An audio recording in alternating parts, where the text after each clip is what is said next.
in the park. So I said I would just. We'll see what happens. Thursday or the last Thursday left.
I think it's gonna be this month my new food. I'm gonna make trying to make a chicken. Just see something.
Marie? Yes, you have a quorum. Do you want me to call the names now? You ready? Give me 1 second.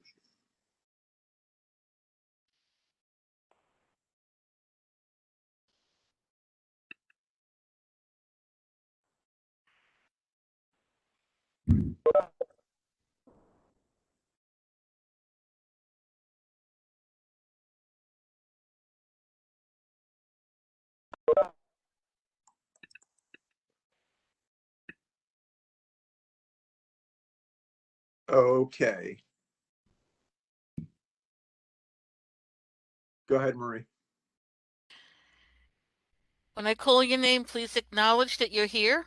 Eric Brusitis, Here? Gina Argento. Gina?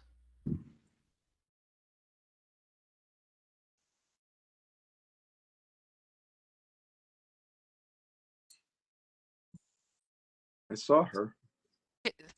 Come back to her. Gina?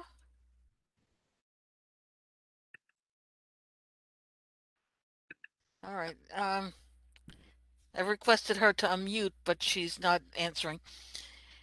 Erin Drinkwater?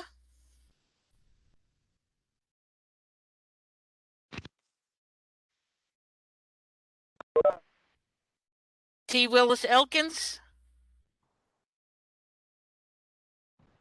Ryan Kuonen? Here.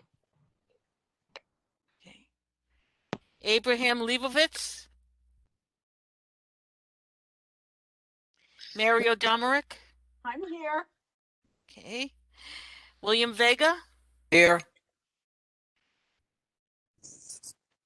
Miss Britner? Brightner? I'm here right now. Yeah. Hi. Okay. Kevin Costa? Here. Michael Kettleborn? It's Paul Kelterborn. Yes, I'm here. I'm sorry.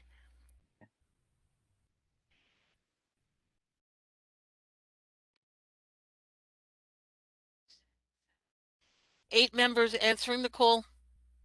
Okay, thank you, Marie. Marie, Eric, this is Gina. I'm here. I was having Hi. problems unmuting. Okay. I got you, Gina. Thank you. Thank you. Okay. So it's been a little bit of a mix-up at the borough president's office. So the committee is a little shorter than usual, but in deference to members whose status is pending from the borough president's office, for the purposes of discussion and debate, they will be recognized with deference as if they were members, especially since some of them have brought items to the agenda this evening. I ask for everyone's indulgence on that. Seated committee members will be recognized first.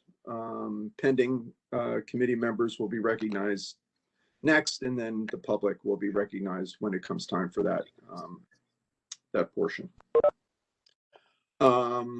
Okay, welcome everybody. Hope everybody had a nice Memorial Day weekend. And we're back on the streets. So item 1 on tonight's agenda, and the agenda is posted in the chat for those who want to follow along. First item is rules of discussion, rules of decorum. I've posted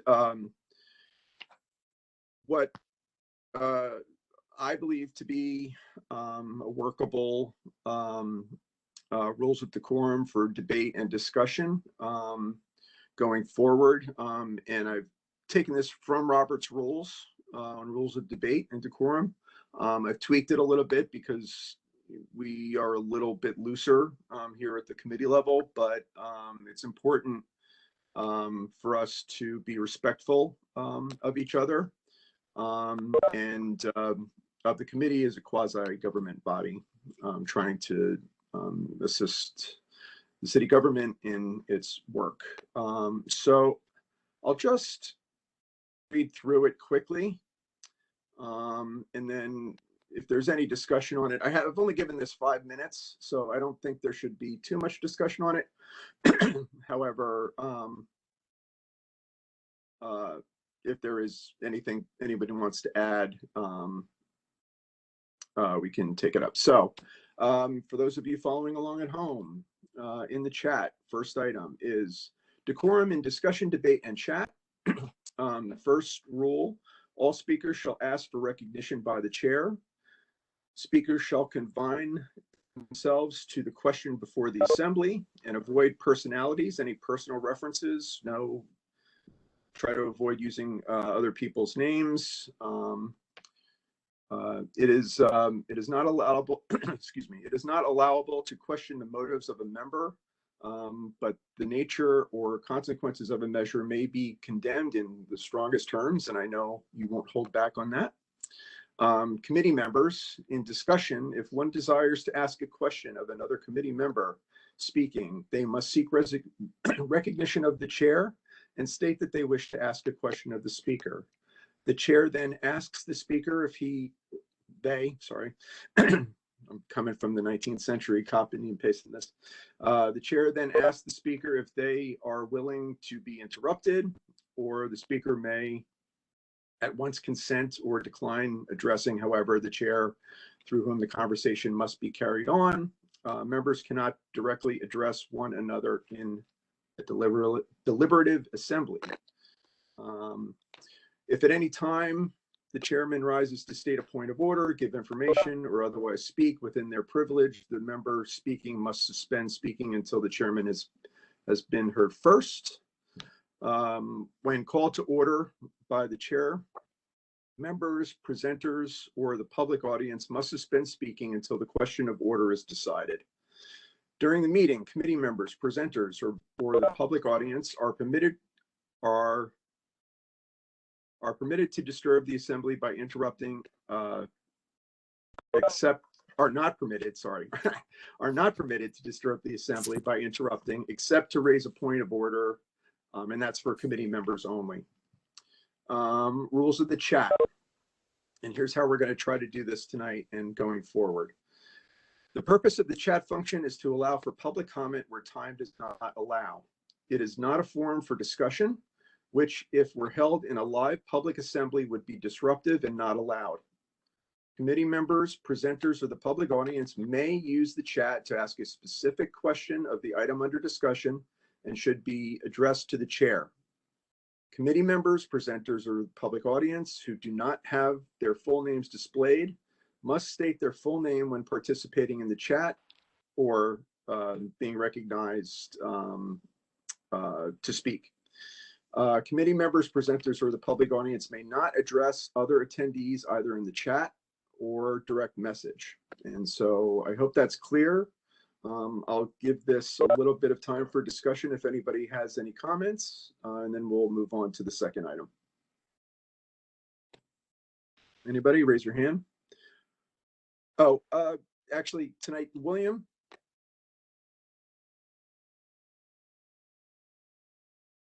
Yes, Eric. William, can I ask you to monitor the chat for raised hands and for questions? Sure. Because Willis isn't here and he's usually my my chat whisperer. So you shall be the chat whisperer tonight. I am honored. Okay, awesome. So I don't see any hands raised. Is there anyone from the committee that would like to, and this is really for committee members only, is there anyone that would like to address the rules of discussion and decorum? Going once, twice. Okay, great. Hearing none. Eric, sorry. And Eric, yes, it's Brian. Somebody in the chat asked, what are the consequences for breaking the rules? you will be put into the lobby by the host. You'll be given a timeout, basically. And if you can't abide by the rules, you will be silenced. Thank you, Bronwyn. That's an important point. Anything else? Okay, great. And committee members are welcome to reach out to me by email if you'd like to add something or fine tune it, because this is just a rough thing to avoid what happened at the last meeting and to just to keep us all civil. Okay, thank you. So second item on the agenda is MTA, New York City Transit ADA elevator project. It's an update from Mr. Andrew Inglesby, MTA and NYC Public Transit. And I believe, is Joe O'Donnell also available, Andy? There he is. Okay. Yeah. All right. So Andy, I give it to you. Everybody, please mute your microphones. Thank you very much. Great. Thanks a lot, Eric. Can you guys hear me? Yep. Okay, great. Yes, we can hear you. Okay, great. Thank you.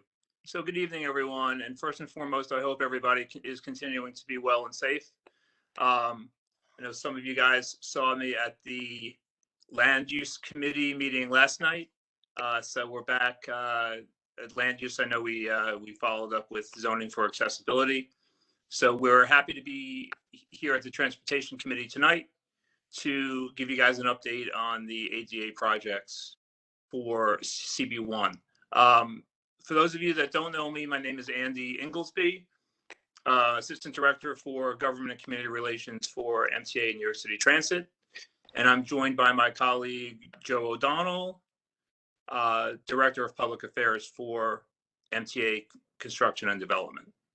So if it's okay, Eric, if it's okay with you, Joe has a screen that he wants to share at the point where I just want to say that we're here to talk about an update for the 3 ADA elevator projects within CB1 that we discussed at the April 6th Transportation Committee. At that time, we talked about the Lorimer Street L station, Metropolitan Avenue on the G, and Grant Street on the L. And we wanted to start actually with Grant Street today on the L because at that time we had just a little bit of information for you because that was a little bit after the information that we had for Lorimer and Metropolitan. But Joe, if you're able to share your screen.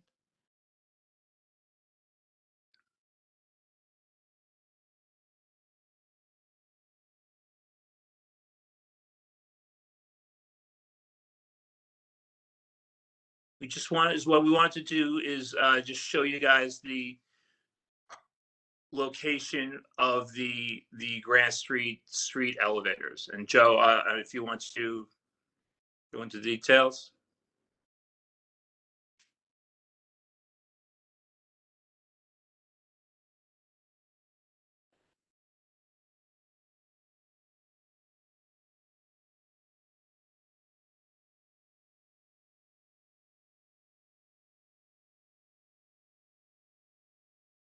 Sorry about that. Just had to unmute myself.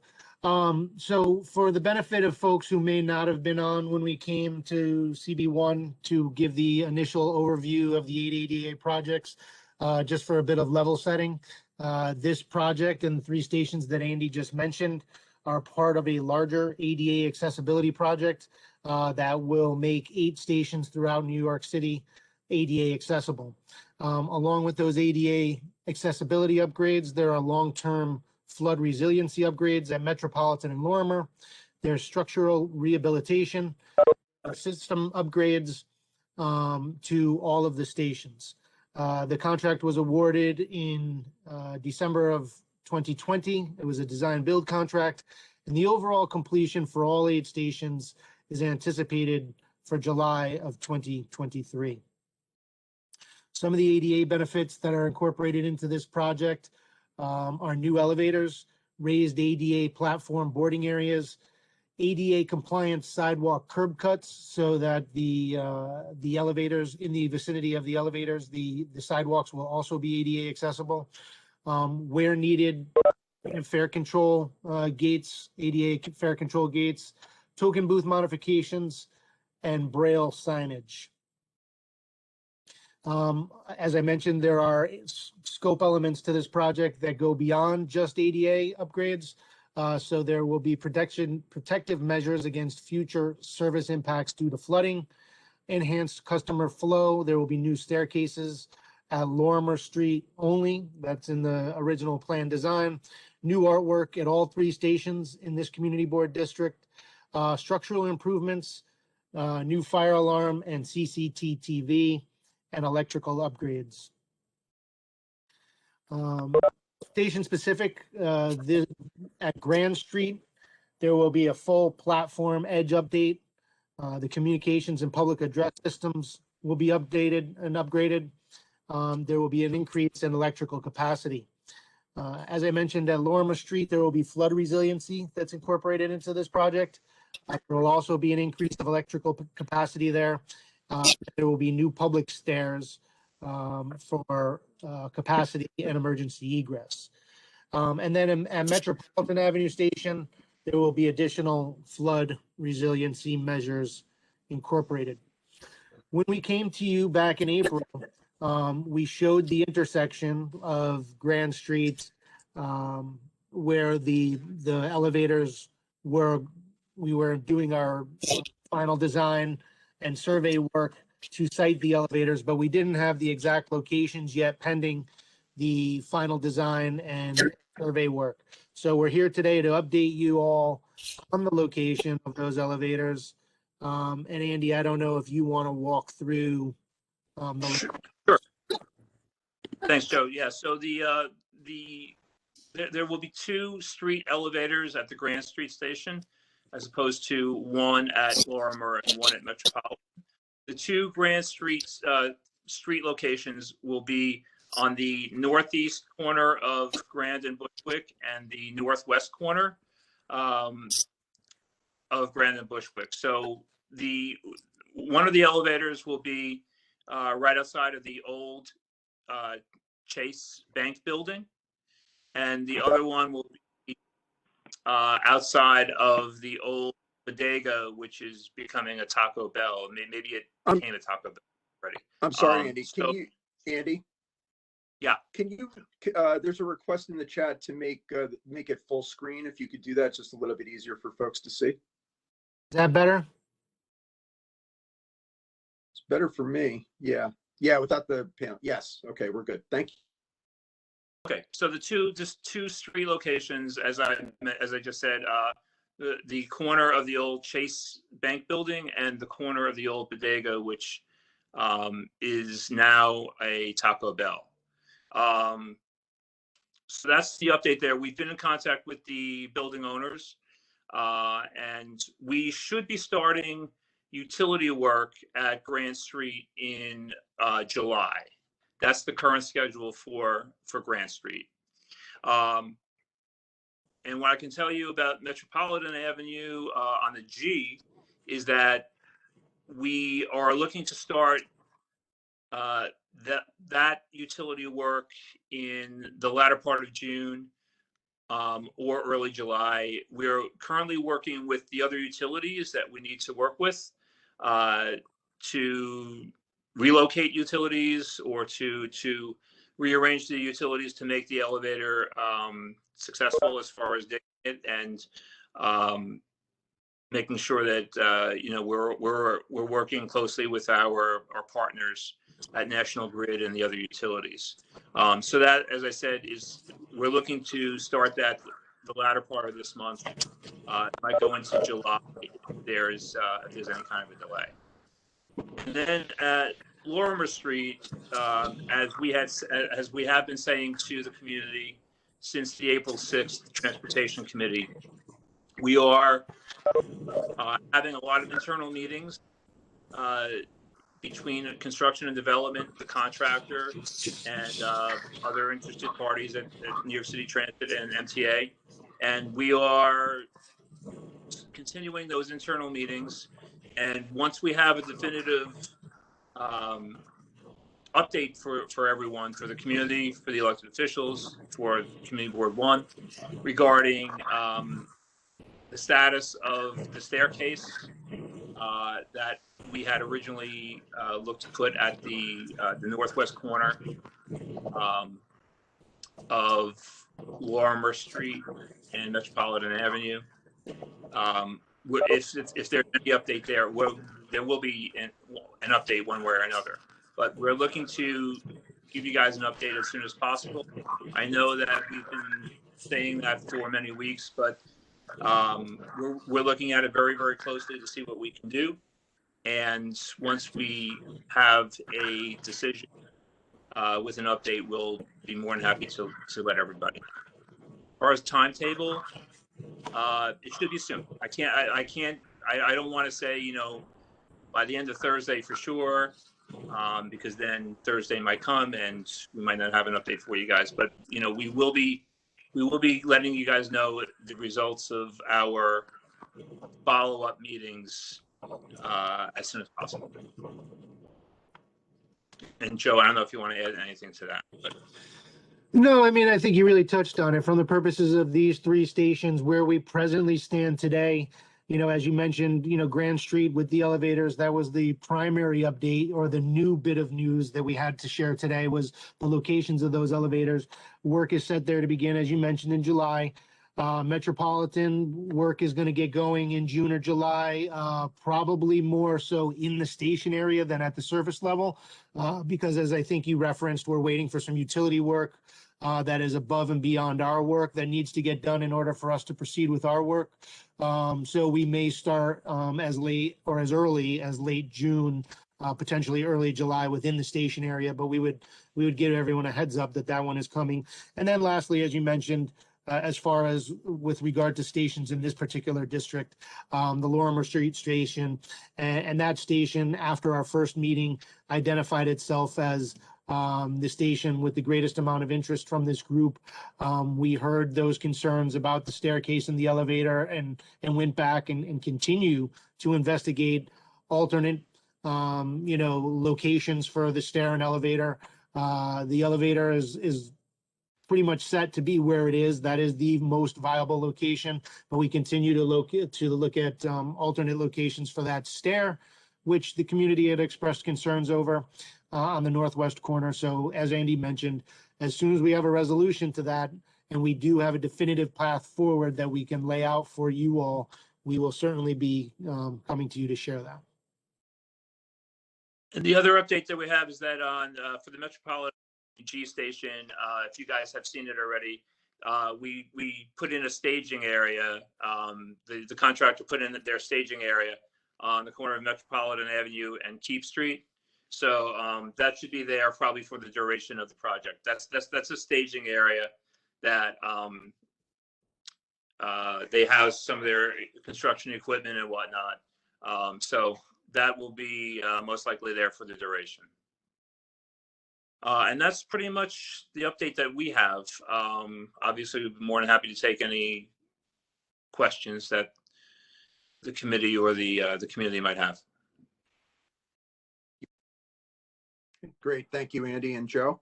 Andy? Is that Simon? Yeah. Right. Yeah, when you finish that, I wanted to ask Andy something also about the project.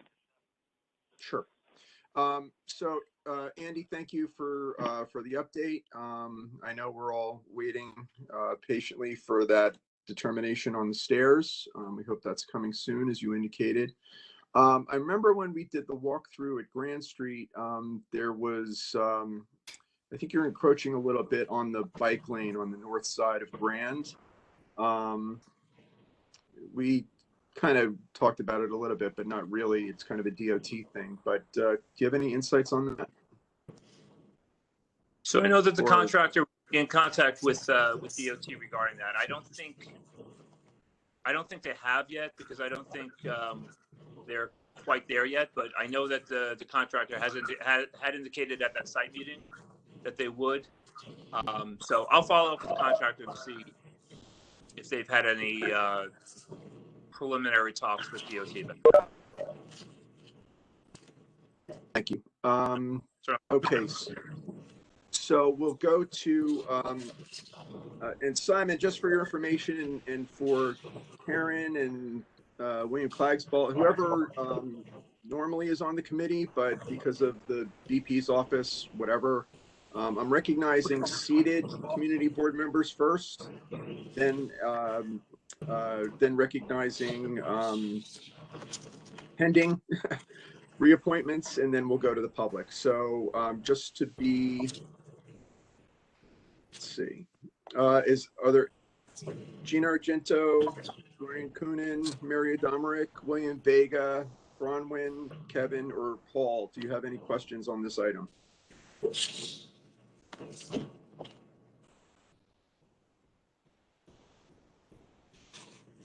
Okay, hearing none. Simon, you're recognized.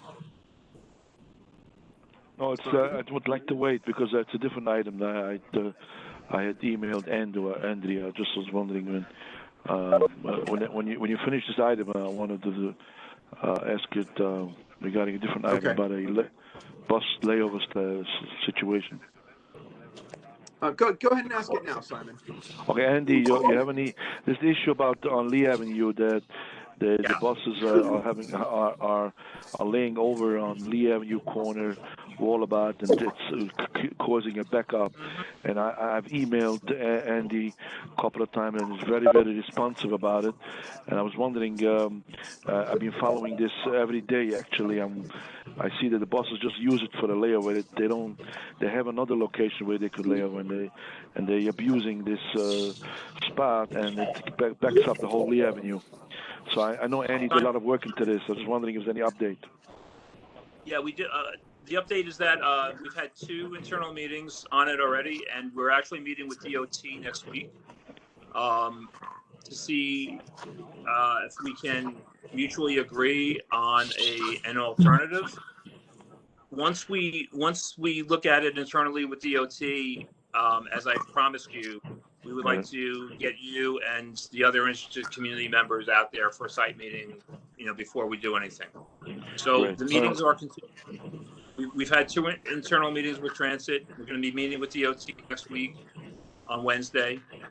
And once we have a mutually agreed upon possible alternative, we want to share it with you and the other community leaders that have raised the issue. So I greatly appreciate your patience.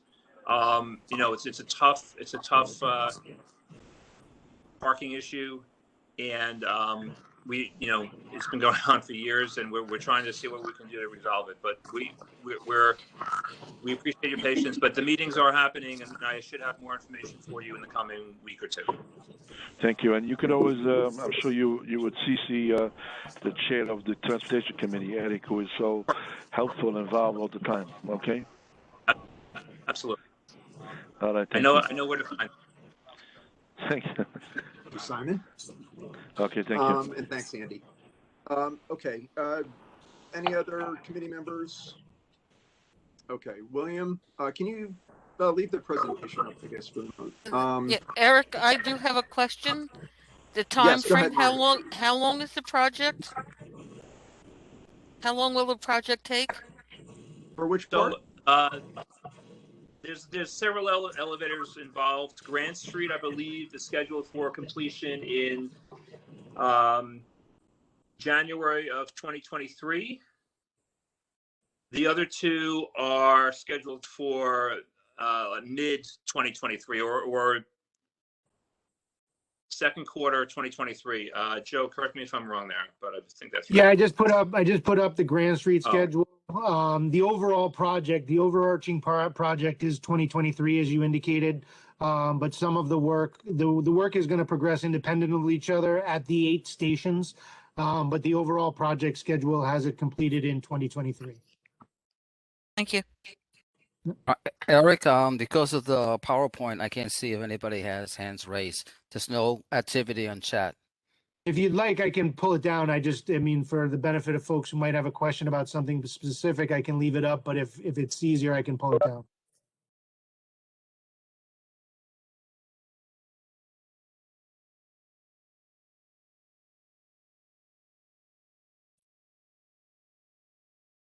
Oh, Yeah, and Marie, yeah, just to answer your question. I'm just sorry. The program doesn't save the presentation, so if you could send it as We an will. email, we'll appreciate that. Thank you.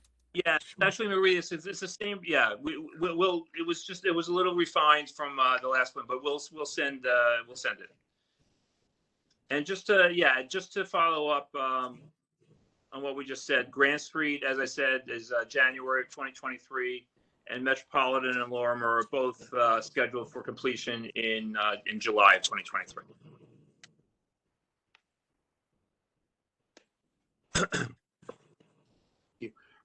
So members of the public, we're going to recognize you now. Please use the icon at the bottom to raise your hand. However, I think I'm safe to assume that Don Suma would like to speak, so I will recognize Don Suma we're already over on this item, but that's okay. We'll give you 90 seconds, give you a minute and a half. If you can do it, Don. Sure, I'll give it a try. We at the Larimer Station are still particularly concerned about two things: the siting of the elevator as it pertains to pedestrian and vehicular traffic, and the MTA's belief that we need additional stairways. We'd like to know where the ridership numbers quoted in the April meeting come from. We were told that 65,000 riders a day use our station, yet the MTA website says that in 2019, 13,985 entries happened here, which is actually down 7% from 2015. We were also quoted a McKinsey study that says ridership will reach 85 to 90% of pre-pandemic levels in 4 to 5 years. Doing a little math, that means our station will have approximately 11,800 entries in 2025. That's a 21% decrease in 10 years from 2015 to 2025. So the question remains why we need 2 more staircases in addition to 2 new elevators. What study shows us that need? That would really be helpful to us. This would also give our small station the same number of entries as some of the busiest stations in the city, like Union Square, like Main Street, Flushing. More stairways are not always better. An empty stairway, which many of these will be for most of the day, is not always the safest stairway, especially at night, especially for women, especially for the vulnerable. And if the siting of the elevator does remain as planned on Larimer, we'd like to know what measures will be taken to make the street better able to handle both vehicular and pedestrian traffic, particularly buses and trucks. Will the street become one way? Will parking on the block be prohibited? These are elemental questions we need to have answered. We also want to know if a traffic study has ever been done, and if not, why? And if so, we'd like to see it. We also would like to know why an environmental impact study is not required. We've heard that and we don't really understand it. We know that there will be more congested traffic. We know that will affect air quality and noise levels. And in terms of the ADA, we'd like to know why the 2 elevators are being sited so far apart. In order to make that transfer, it's going to be very, very difficult for a person with a disability to negotiate the transfer. It's a long, difficult transfer. It would be for someone able-bodied. So these are questions we've been asking since April, and we don't really have the answers yet. And I thank you for your time. Thank you, Don. Don, that was a lot. So I'm going to ask you if you have, I'm sure you have this written, if you could email that to me just for the record, so I get everything you said correctly, and then I can forward that to Andy and Joe for follow-up. Andy, I don't know if you have any initial comments on that. I mean, as far as the staircase is concerned, one thing I can say is that, I mean, we're looking at 2 additional staircases because of future capacity issues. Well, I think, hold on, Andy, just, I mean, 'cause, Mr. Suma even alluded to the fact of, ridership numbers. But so it goes beyond, and I just want to make this abundantly clear, it goes beyond capacity, ridership capacity right now. It's emergency entrance and egress capacity, which is really why, we need to ensure that there is proper amount of stairs. And that's one of the things that we're looking at right now. Those of you who are familiar with this particular station area, and I know most of you, it's specifically know this Lorimer station area well, know that already on the south and northwest corners of Lorimer Metropolitan, there are emergency and egress and access stairs vis-a-vis hatches there. And those hatches are at code. They're grandfathered in based on the code when that station was built and when those stairs were put in. So now if we were to impact those stairs or need to put in a new stair, there are different codes and requirements that we need to adhere to at this point. So that's some of the thinking that's going into this increased amount of staircases, and that's what we're looking at right now. And one of the reasons why it seems like it's taking a long time, because one would think that it's, rather cut and dry, put the staircase in, don't put the staircase in. But we need to make sure that we're conforming with the new code today, and that if we're upgrading the station and code dictates that if we're upgrading the station and the entrance and egress elements of the station, that it has to be to today's code. So that's one of the things that we're looking at and why this is taking so long, that if we remove that staircase on the northwest corner or site it elsewhere, are we still in compliance with code? So that's one of the things that we're investigating and why this seems to be taking a little bit longer. So I just want to assure you that we're leaving no, for lack of a better word, stone unturned, but no concrete unturned here in our investigation of how we can do this differently. Thank you, Joe and Andy. William, any hands raised? Yes, we have RIKA. It was there, but I don't know if she still wants to speak or not. The hand has been withdrawn. Hi, I withdrew the hand, sorry. Okay, so Eric, the 2 people have withdrawn their hands, so we're free to go forward. Okay. All right. Well, Andy and Joe, thank you for the update. Don makes a lot of good points that we would like answers to when you do make that determination or before. So we'll be expecting those, and you can look forward for an email from me probably within the next day or 2. And then Andy, of course, if you could send me the PowerPoint for the report, that would be great, sooner than later. Okay, as well as the board office. You could just copy both of us on it. Sure.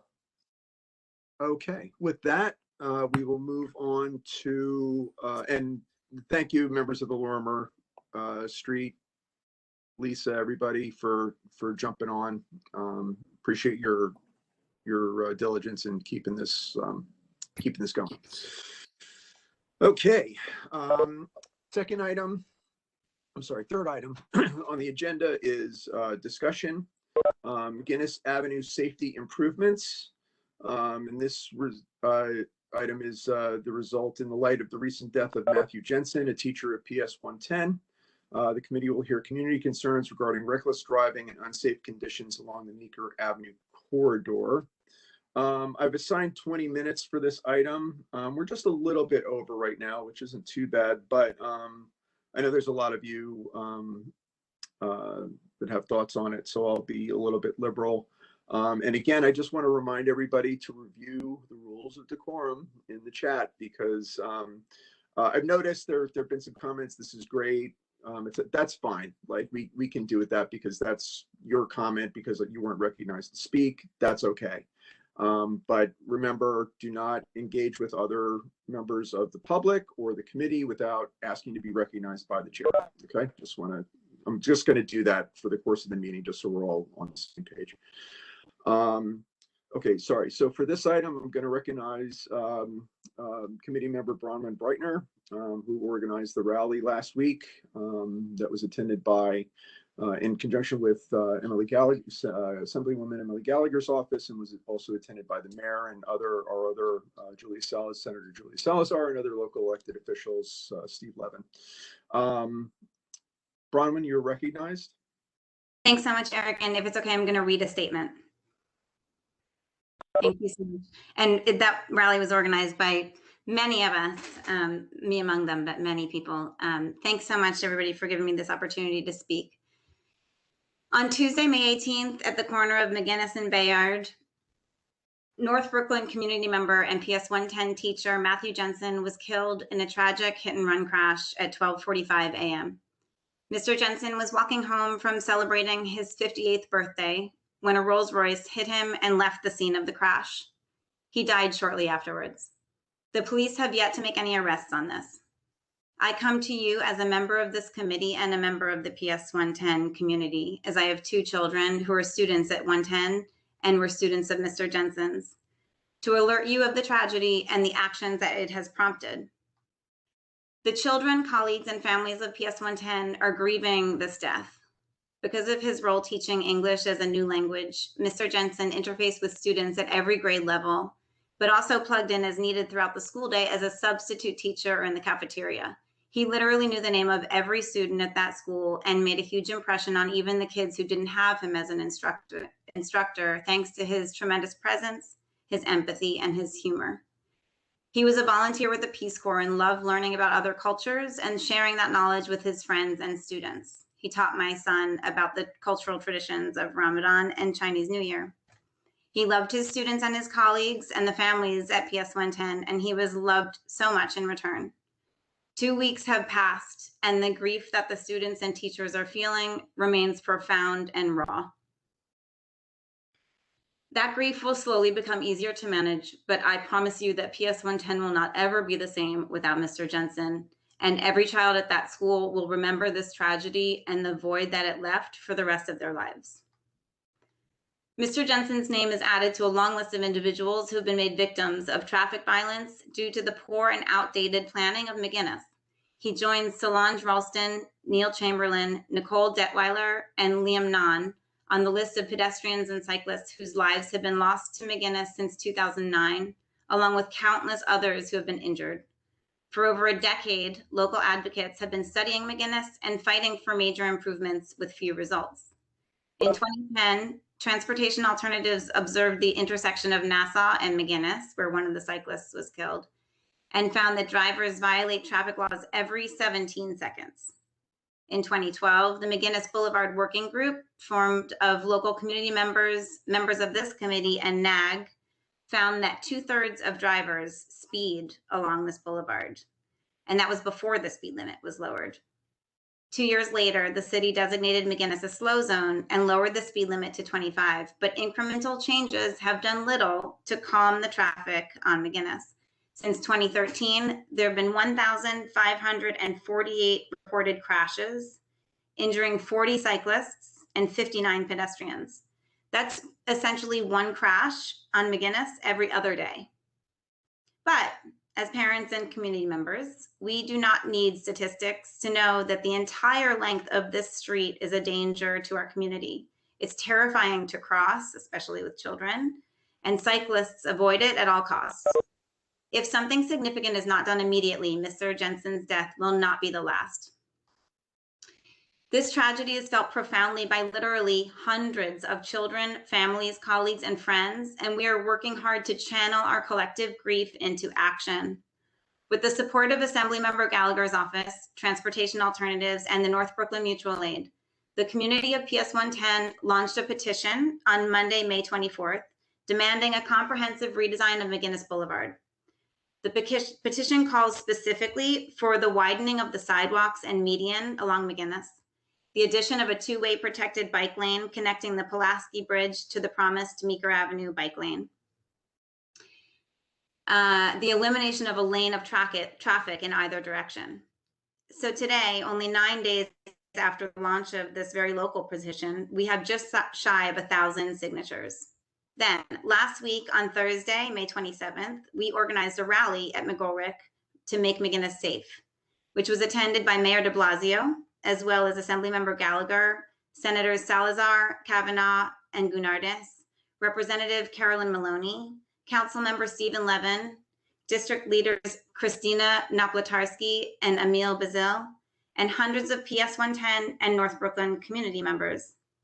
At this event, Mayor de Blasio acknowledged our demands for a safe McGinnis by announcing that the mayor's office is designating money in the budget immediately to redesign and fix McGinnis Boulevard.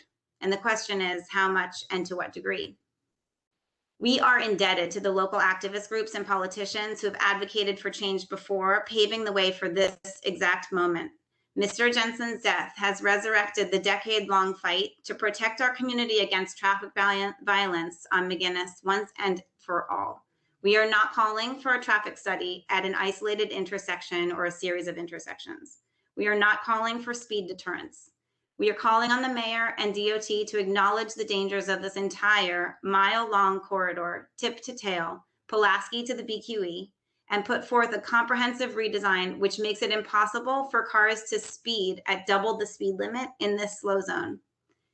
And this initiative should not be considered in a vacuum, as our petition coincides with a nationwide interest in reconnecting neighborhoods divided by highways. Skeptics will argue that this proposal will increase traffic on McGinnis and other local streets. However, across the country, initiatives are being considered and implemented to reconnect neighborhoods divided and environmentally devastated by highways and highway-like streets. And the results show that increased traffic is not necessarily the outcome. Decades of solving traffic problems through the construction of new roads at the scale of McGinnis are now being reconsidered and replaced with comprehensive, context-sensitive design which is safer for all road users, cars, cyclists, and pedestrians alike. We urge the DOT and the mayor's office to think beyond incremental changes to a flawed, outdated design and accept this as a singular opportunity to bring a visionary, future-focused proposal to our community, which reflects the importance of this moment and making Mr. Jensen's the last pedestrian or cyclist death on McGinnis Boulevard. Thank you. Thank you very much, Bronwyn, and to all of you who knew Mr. Jensen. On behalf of the committee, our condolences. And I was at the rally and was very moved by many of his speeches, especially his cousin. You know, one death is one too many, and McGinnis has long been a problem in our community, going back to when they tore out the homes to put it in. I know this board has addressed a lot of the safety concerns over the years long before I was on the board.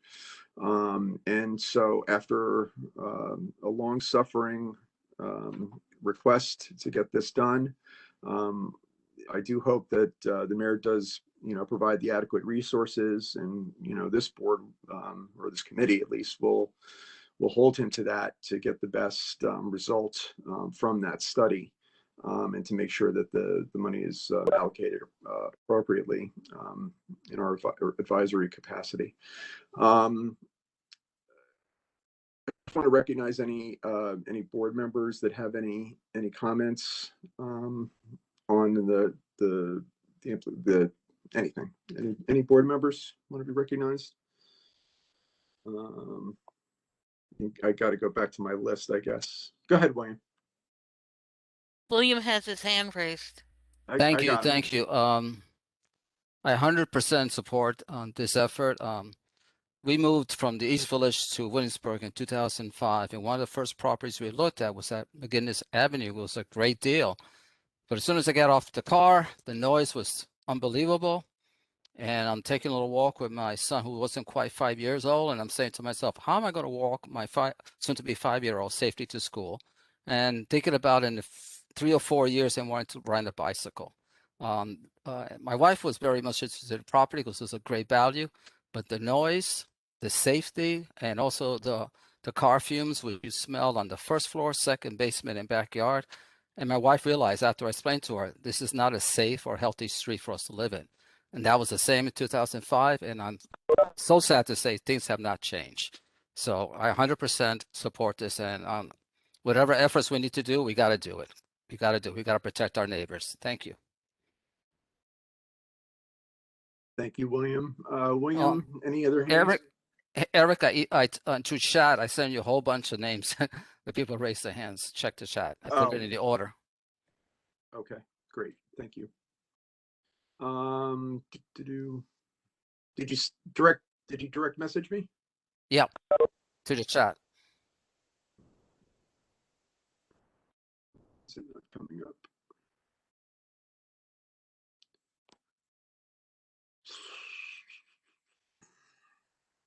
I can't see it, William, for some reason.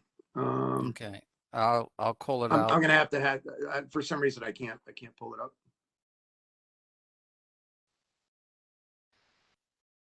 Okay, the first hand I believe that was raised was Erica Young. Okay, Then, but before we go to the public though, I just want to make sure that there's no other Okay. committee member that wants to be recognized. Okay, hearing none, seeing none.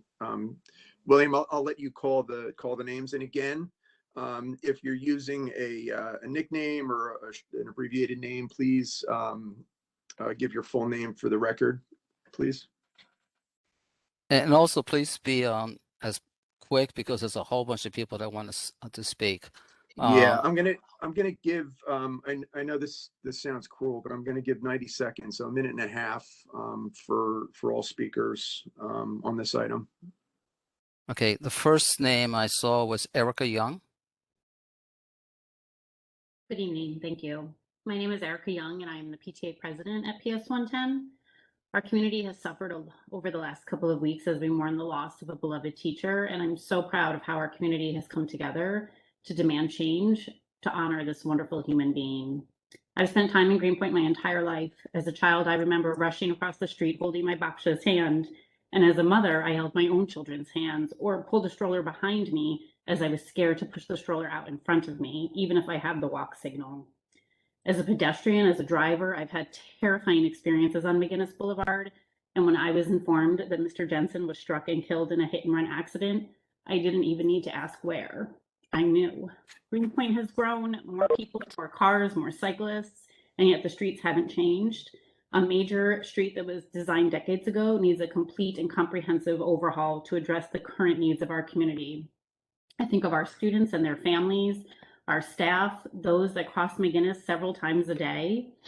And I think of our older students as they begin to stretch their wings and hang out in the neighborhood and they walk around alone. I think of our graduates who go to middle school and they commute on their own. And I worry for them. I worry that they could be next. The evidence is abundant and we need an overhaul and we need it now. Thank you. Thank you. Next is Lisa Yaycox. Hi, thank you for recognizing me. My name is Lisa Jaycox, and I am a PS34 parent. I'm the green team leader for our school, and I'm a resident living on McGinnis Boulevard with my family. I would like to read a statement on behalf of our PS34 Oliver Perry Elementary School in Greenpoint, Brooklyn, which includes contributions from our PTA, parents, teachers, administration, and our wider school community. The PS34's community's hearts are broken for the loss of Mr. Jensen and for the gaping hole that has been left in the PS 110 school community. After a year of loss and trauma due to the COVID-19 pandemic, this additional loss hits especially hard because it could have been prevented. McGinnis Boulevard is notoriously dangerous. Injury and death on this boulevard are nothing new. When will it be enough? How many more lives will be lost or injuries sustained before real change will happen? The PS34 community says enough is enough.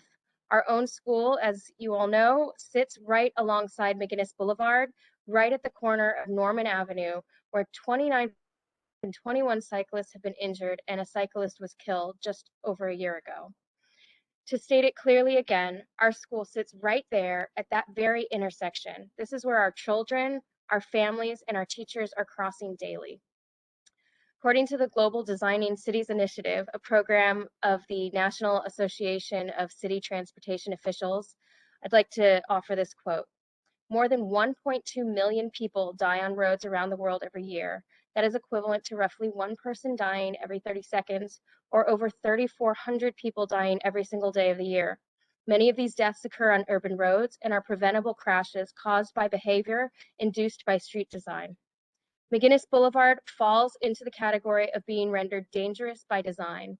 It is a wide street that invites aggressive behavior in the form of speeding, double parking, and cars cutting each other off. The boulevard provides grossly inadequate protection for those crossing or waiting to cross, and most concerning for our PS34 community, those who are most vulnerable to this injury or worse at our particular intersection are our children, our family members, and other pedestrians, our students, families, and teachers. We envision a street with single lanes, wider sidewalks, and more green space. I'd like to end by quoting Jeanette Sadiq Khan, who's the NACTO GDCI, sorry for the multiple acronyms, chairperson. She says, if you design a street that works for kids, you design a street that works for everyone. Thank you. That's great, Thank Lisa. you. Thank you. Lisa, can I ask you, since you have that statement prepared, can you email that to the board office for the record? It's a lot Absolutely. for me Yeah, to no problem. condense. Great. Thank you very much. I'll put it in the chat. Okay. Go ahead. Thank you. William. Next is Yuri, Y-U-L-I, please. Hi, good evening. My name is Yuli Shu. I'm a parent of two at PS 110. I also serve on the Community Education Council for District 14. In order to get to school, me and my boys often have to cross either one or both McGinnis and Meeker, two very dangerous streets. And so we know well the anxiety and stress every pedestrian feels when faced with crossing McGinnis. And the loss of our beloved teacher, Mr. Jensen, a couple of weeks ago as he attempted to cross McGinnis after a day of celebrating his birthday with friends and family was sudden and heartbreaking. I am here tonight to ask that this community board and the Department of Transportation representatives here tonight make every effort to make sure that we get a quick and committed action towards a comprehensive redesign for McGinnis. Last Thursday at our rally, the mayor himself was there and said that he had given funding specifically to address the safety issues on McGinnis Boulevard. I asked him for a timeline commitment and to support the TransAlt petition asking for a comprehensive redesign of McGinnis. So we need your help to make sure that we get that pledge of support, specific funding details, and a clear timeline for action before the mayor exits office this summer. Thank you. Thank you.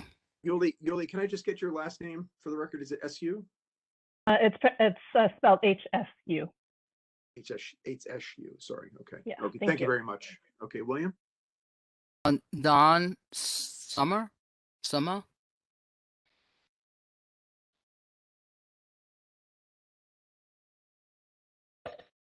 Hi, I'm sorry, my hand is not up. Okay, thank you. Ariel Rivera? Hello. Before you start, if you've spoken, I'm sorry, Ariel, 1 second. If you've No problem. spoken, please hit the icon to take your hand down. So we're not calling on you twice. Lisa and Yuli. Okay, cool. Thank you. Go ahead, please, Ms. Rivera. My name's Ariel Rivera. Thanks for this time to speak. Thank you. I was devastated by Mr. Jensen's death. I did not know Mr. Jensen, but as a community member, someone who's lived within a block of McGinnis Boulevard since 2011, I understand how dangerous it is, and this is entirely avoidable. And this is something by far we should not just be reacting to. There needs to be an entire redesign of the whole stretch of McGinnis, comprehensive redesign, which I support completely. It's dangerous day or night, and I'm fortunate that, I can run or get across quickly, notice, and react to cars that are coming at people's speed and are just in entire danger. And it's a design issue. It's entirely flawed. Just a few months ago, a block from my home, I saw a cyclist get clipped and knocked off their bike in the very place where there's a ghost bike already. There's already been a death.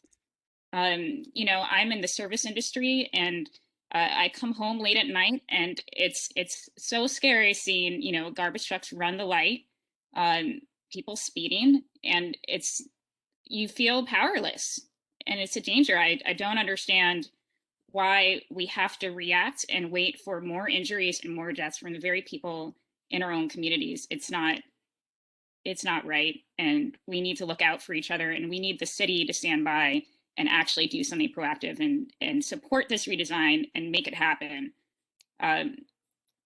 We have to be proactive. I agree completely. It's not just one intersection, it's the entire stretch. And I feel for people who regularly have to bring their kids along a place like Meeker and McGinnis, because that is beyond, you know, the signage isn't there. The whole stretch of how people can even interact alongside cars and cyclists isn't there. So thank you for this time. I support a comprehensive redesign. Change needs to happen before more deaths occur. Thank you. Thank you. I Thank you, Aaron. And apologize. I'm sorry, William, 1 second.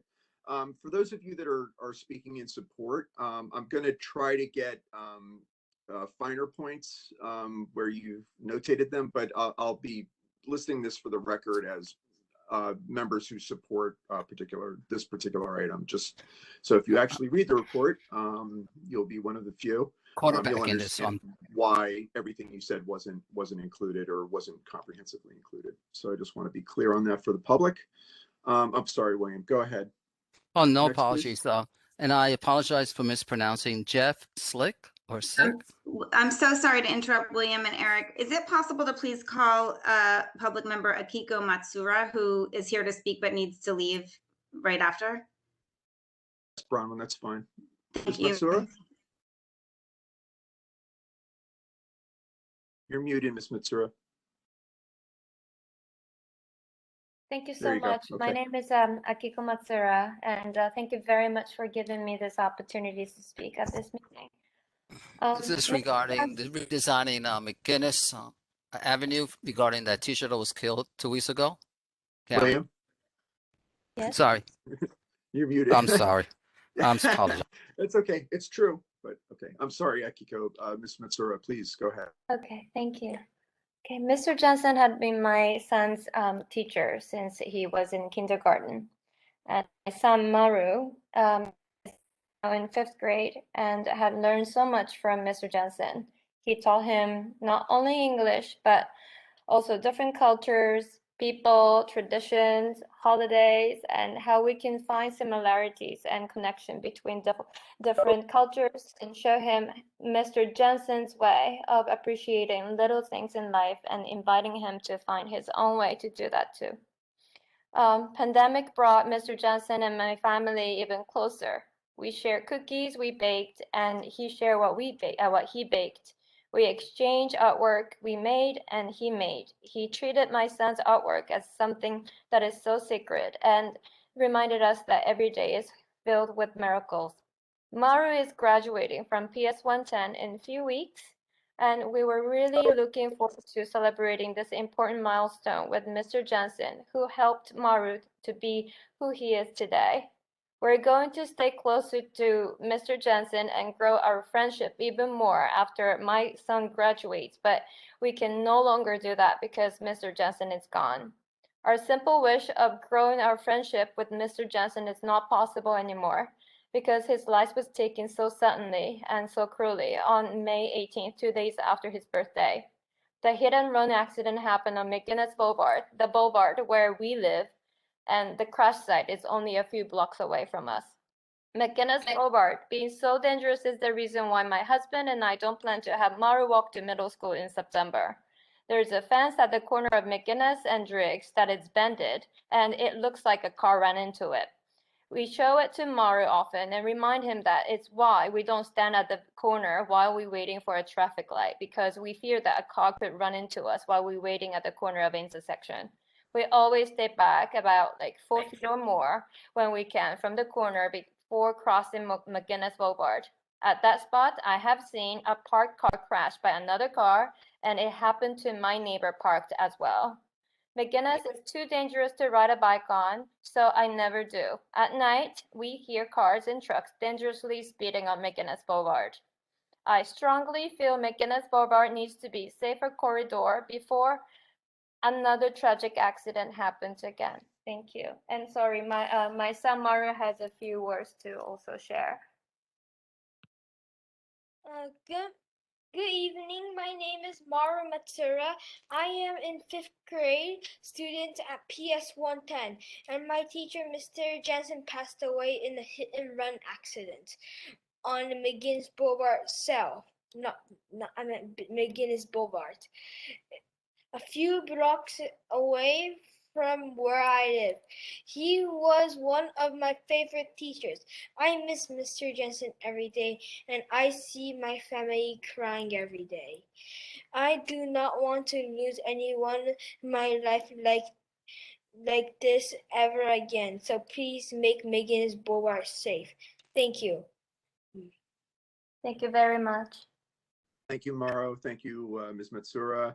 Ms. Matsura, since you have a prepared statement, I put the board office email in the chat. If you'd like to email that to my attention, I'll make sure it's included in the record. And for those of you with prepared statements, I really do need to keep to 90 seconds to a minute and a half. So if you do have a prepared statement, if you could summarize it within that time and then email it to the board. I'm sorry I'll be liberal, but just so everyone's aware. Okay, William, please, next. And Jeff, again, if your hand is raised and you've spoken, please take your hand down. Thank you. Thank you. Jeff, I apologize. Snick or sick?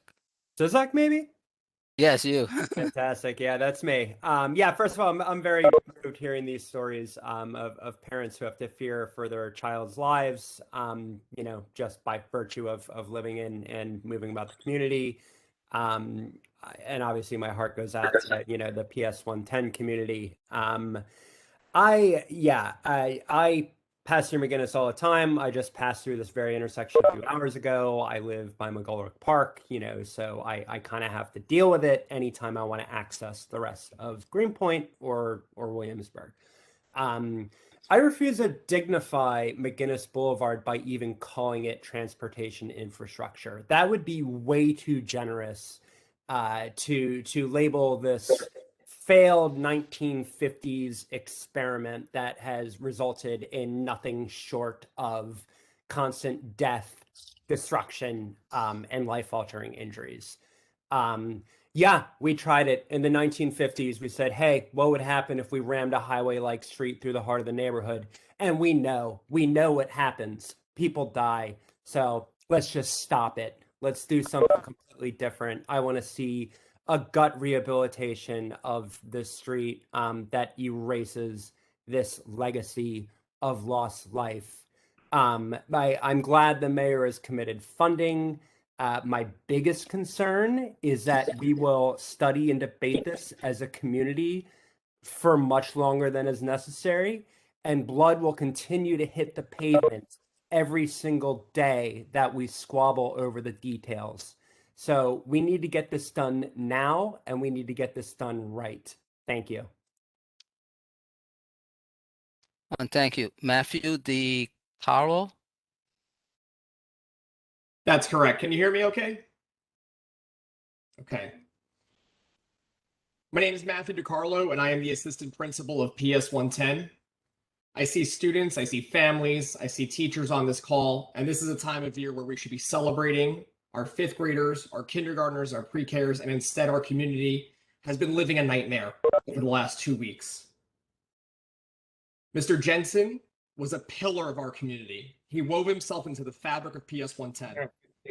As you've heard, he connected with students, especially our most vulnerable students, on a level that is not easily duplicated. His dedication to the people of this community was immeasurable, and his presence has been missed every hour of the day in the building. Matt would advocate for so many of our students, and now it's time for us as a community to advocate for him. His death didn't need to happen.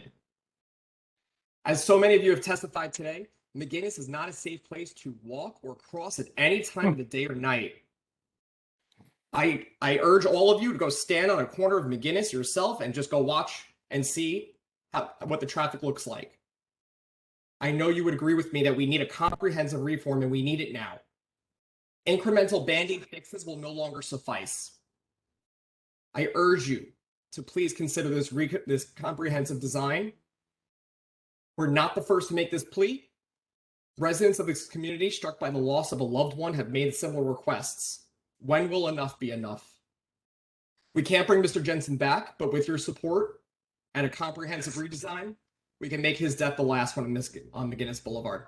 Thank you for your time. And thank you to the PS 34 community as well for being here for us. Thank you. Thank you. Thank you, Vice Now, Principal DeCarlo. I apologize for mispronouncing Kaki King.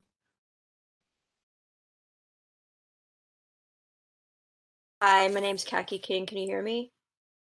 I'm here in support of this measure to redesign McGinnis. I'm a PS 110 parent.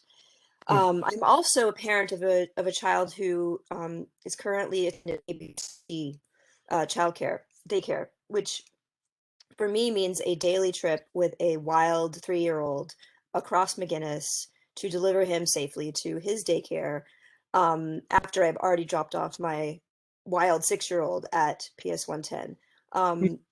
It is an unbelievably dangerous crossing, and one of the most horrible things that has happened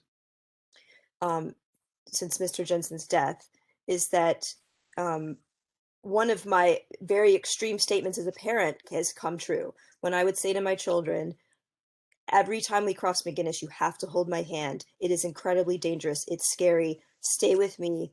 Do not run. Pay attention. You could die. Now one of their teachers has died. My daughter Cooper is a first grader, and she adored Mr. Jensen. I had actually not met him personally, but I knew about him from her stories of his Donald Duck voice and the artwork that she had made for him. And he was a wonderful, wonderful teacher, as has been clearly expressed by these members of the community, and he was killed in a completely unnecessary tragedy. I know that we're not really talking about how this redesign should happen, but I think that we should just do away with the whole boulevard entirely. Why do we need cars? Why can't we have more parks? Thank you for your time. Thank you. Next. William, before you continue, Mr. Ogren, I see you're on. I don't know if you've raised your hand. I'd like to give you the last word on this item, if that's okay, if you've asked to speak, if that's okay. I'd like to, my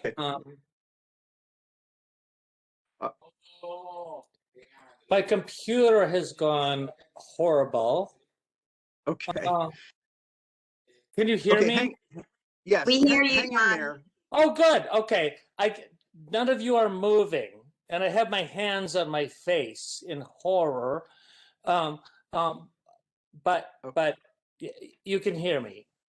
Yes, but Yes. Mr. Ogren. Okay. I'd like Yes. to give you, This is I'd like to John give you the Ogren, last word.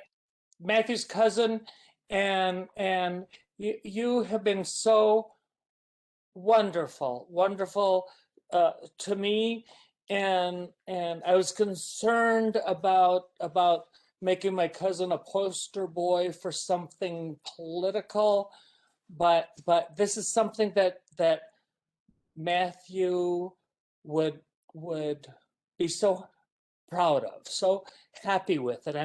I'm so proud to lend whatever I can do. Let my voice.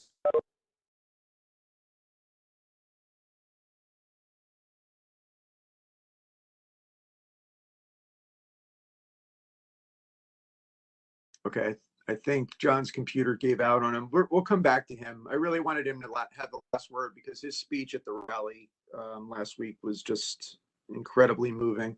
For those of you that were there, I'm sure you agree. Okay, go, William. It's back to you for recognition.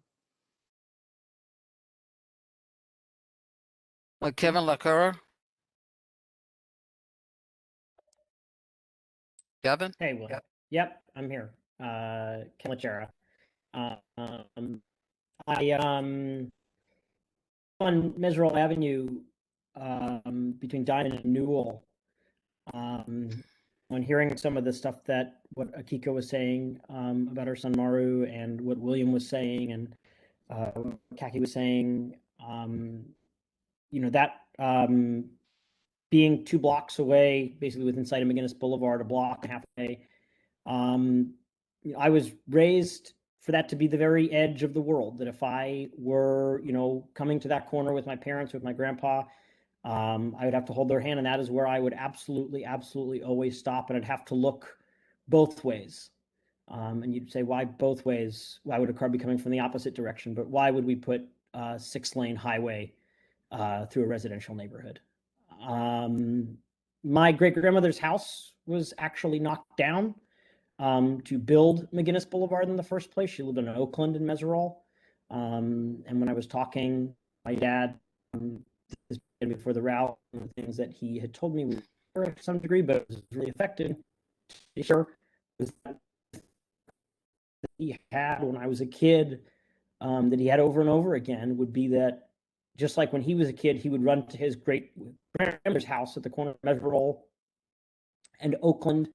That one day one of the people in the building would leave the door open and I would run out and get hit and killed on McGinnis Boulevard. This road is one of the worst in our community. It needs to be comprehensively redesigned and it needs to be done immediately. We don't have time for the normal delay because we know that this, even though this happened to Mr. Jensen at the intersection of Bayard and McGinnis, it could have happened at Freeman and McGinnis, it could have happened at Norman and McGinnis, it could have happened at Meeker or Herbert and McGinnis, it could have happened at Meserole and McGinnis. And we know because people have been killed at those intersections and in those places. We don't need DOT to study this problem for 6 to 9 months and then come back to us and say, we figured out that it's dangerous. We're going to redesign one intersection. What we need is the removal of 1 lane in each direction. We need a protected bike lane. We need to build out the medians and build out the sidewalks, protect the students of PS 34, protect all of the students and the people in this community from this highway that has been killing people in this community for 50 or 60 years. And we need a recognition from the people in power that they have a responsibility. Every single one of them has a responsibility. And no one in this community is up until this is fixed. So for the folks from elected offices that are on this call tonight, and for the folks from elected offices that are not on this call tonight, we see you, and we're going to hold you to account. Thank you, Kevin. I guess one more thing is that, to the PS 110 community, we stand with you, we mourn with you, and we're going to get this fixed for Mr. Jensen and for everybody in our community. Thank you. Thank you, Kevin. William? Philip left. I'm sorry to interrupt Eric and William. Mr. DiCarlo said in the chat that he has John Ogren, Matt's cousin, on his phone, and he'd like to unmute and hold it up to the microphone so he can continue his statement. Is that okay? Yeah, that's fine without objection. Thank you.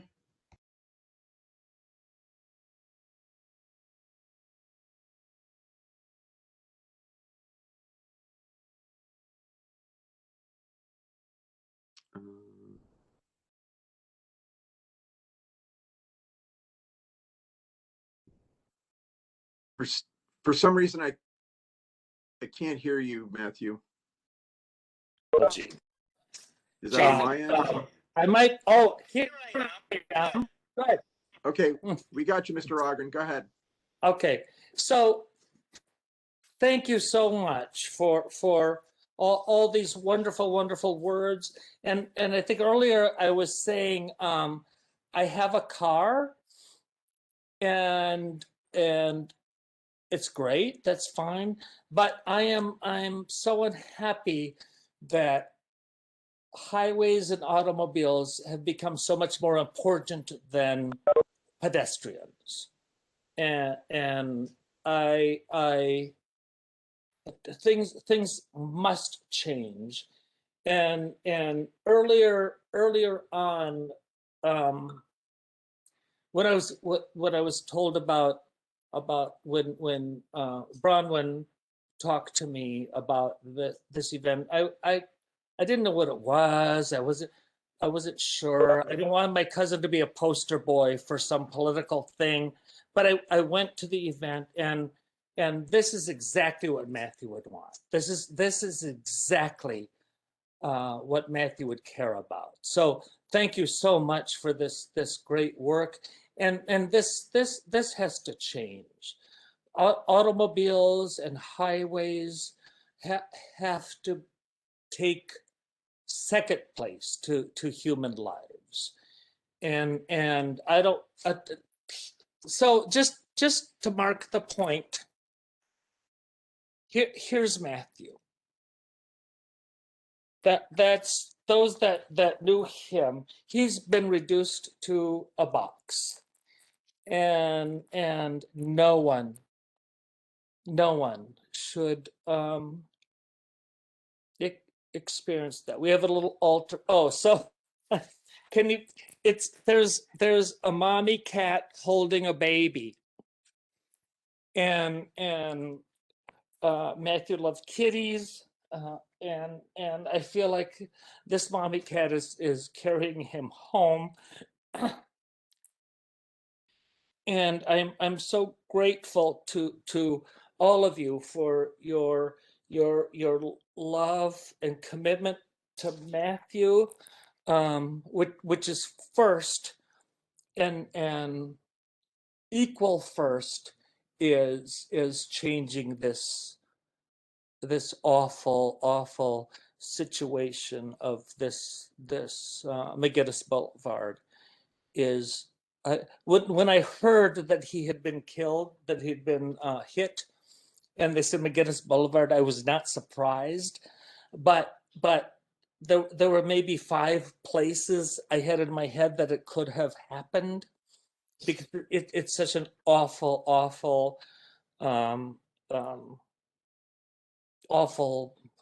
street. So let's make people first, and automobiles and infrastructure and highways to serve us, not that we serve them and we get killed by them. But thank you all so much. You have been so wonderful to me, and to his family, and to his memory, and I feel like changing this street will honor his memory. So thank you all so much. Thank you. Thank you very much, Mr. Ogren. And again, we are very sorry for your loss. It's awful. It is truly. William? Compose myself. It was Philip. Philip left. Hi, folks. It's difficult to follow that, but this is frankly not the first time I've experienced outpouring of emotion. When I was chair of Transportation Alternatives North Brooklyn Committee, I spoke at 3 rallies in 2018 to 2019 of people whose lives were lost in preventable traffic crashes. Each one had a story. Each one had a purpose in life. Each one was killed by an unforgiving city that does not value life. A city that puts convenient parking and speeding cars over life will have this happen over and over and over again. To everyone with the power to stop this, I urge you to do it. It's very simple. You can choose parking and speeding, or you can choose human life. There is a choice. Please make the right one. Thank you, Philip. Mr. Ogren, if I could just ask you to mute your microphone. I will. Yes, I was just looking at that. I'm doing. Thank you. Awesome. Thank you very much. Okay, William. Oh, and Mr. DiCarlo, if you could mute as well. Okay, go ahead, William. Thank you. Clara Smith. Hey everyone. My name's Clara. I just wanted to come in here and echo, well, just how devastating it is to hear all of these stories and what a huge loss this was for our community. It's really, really hard to hear this. I live on Norman, just a few blocks from McGinnis, so cross it several times a day on foot, on bike, sometimes by car. And really just wanted to reiterate what everyone's been saying. It is dangerous and scary, and for me to have to feel scared crossing McGinnis, I can't imagine what it's like to cross with a kid. I'm crossing over to a school every time I cross, and I can't imagine what it's like to be a parent walking over with a child, having to cross this 6-lane highway that divides our community. So really wanted to echo the importance of doing this fast. We can't just pause crossing McGinnis while we wait for change, and we clearly can't trust that drivers are just gonna follow the rules. It needs to be infrastructural change that happens. So yeah, thank you everyone for your time, and also thank you to all of the organizers of this and to the parents at 110. I really, really appreciate all of the work. Thank you, Ms. Smith. I know there are, I'm going to actually recognize Kevin Costa, a committee member, just because we missed him on the first round. And then public, if you could be patient, there are, I think there's just 3 more public speakers on this item. I see Lisa, Alex. And we also have 3 representatives, district leaders, and Julius Salazar. Yeah, so elected representatives, if I could break with tradition right now and just hear from the public first, I think you'll understand why. I will hear from Kevin Costa, and then we'll finish the public speakers, and then we'll go to electeds and then elected representatives. And we'll hear Katie first, and then Emil, and then William, I'll leave it up to you after that, okay? Okay. Good, thank you. Go ahead, Kevin. Everybody, and first I want to give a shout out to all the elected officials who are here, all the teachers, all the parents, all the students who are speaking tonight. I wish we were speaking about, something happy and, speaking to the progress that has been made, but that clearly is not that's not the case. And I'm here tonight to speak as, a community member, a cyclist, and a pedestrian who, like everyone else on this call, is concerned and wants to make sure that, we are keeping our elected officials accountable, that we are banging on the door of DOT, the mayor, and our elected officials saying that we will not accept a study. We will not accept, low-hanging fruit, quick, fixes to the traffic situation. No, we need a complete overhaul, as many people have stated tonight, but we need to keep our elected officials accountable. So I want to thank the office of Emily Gallagher for really putting together the rally, and for the mayor for showing up, but it needs to be more than that. We need to keep all of our elected officials accountable. We need to be emailing them, we need to be calling them day in, day out, to say that we won't accept for a little bit of funding to, change the traffic signals. No, we need a complete overhaul. We need bike lanes, we need traffic deterrence, we need not just a community visioning session, although that is a very important step, but we need the funding to actually make this happen. And yeah, that's my 2 cents. I also think that it's very important that we contact officials that aren't necessarily the most public, but we're contacting the Office of Management and Budget, we're contacting the comptroller, we're contacting every source of funding within the city to make sure that at the end of the day, we're making sure that this community is safe for everyone and is not just ruled by cars. So thank you for hearing me out today. Thank you, Kevin. Thank you. Um, So Eric, we have 2 for the public, then we can get to elected officials. We have, and I I think it's apologize. 3. I see Maureen, Lisa, Alex, and Yeah, I have Lisa and Alex. I didn't see Maureen. And so Lisa, I apologize, McLaurin. Hi, Lisa McKeown. Thank you. Thanks very much for allowing me to speak. I am also a parent of 2 children at PS 110. My children, while they didn't have Matt as a teacher, they knew him, especially my older one. Matt would hold the door open and made a point of holding the door open later than probably he should have, because we always run late for school.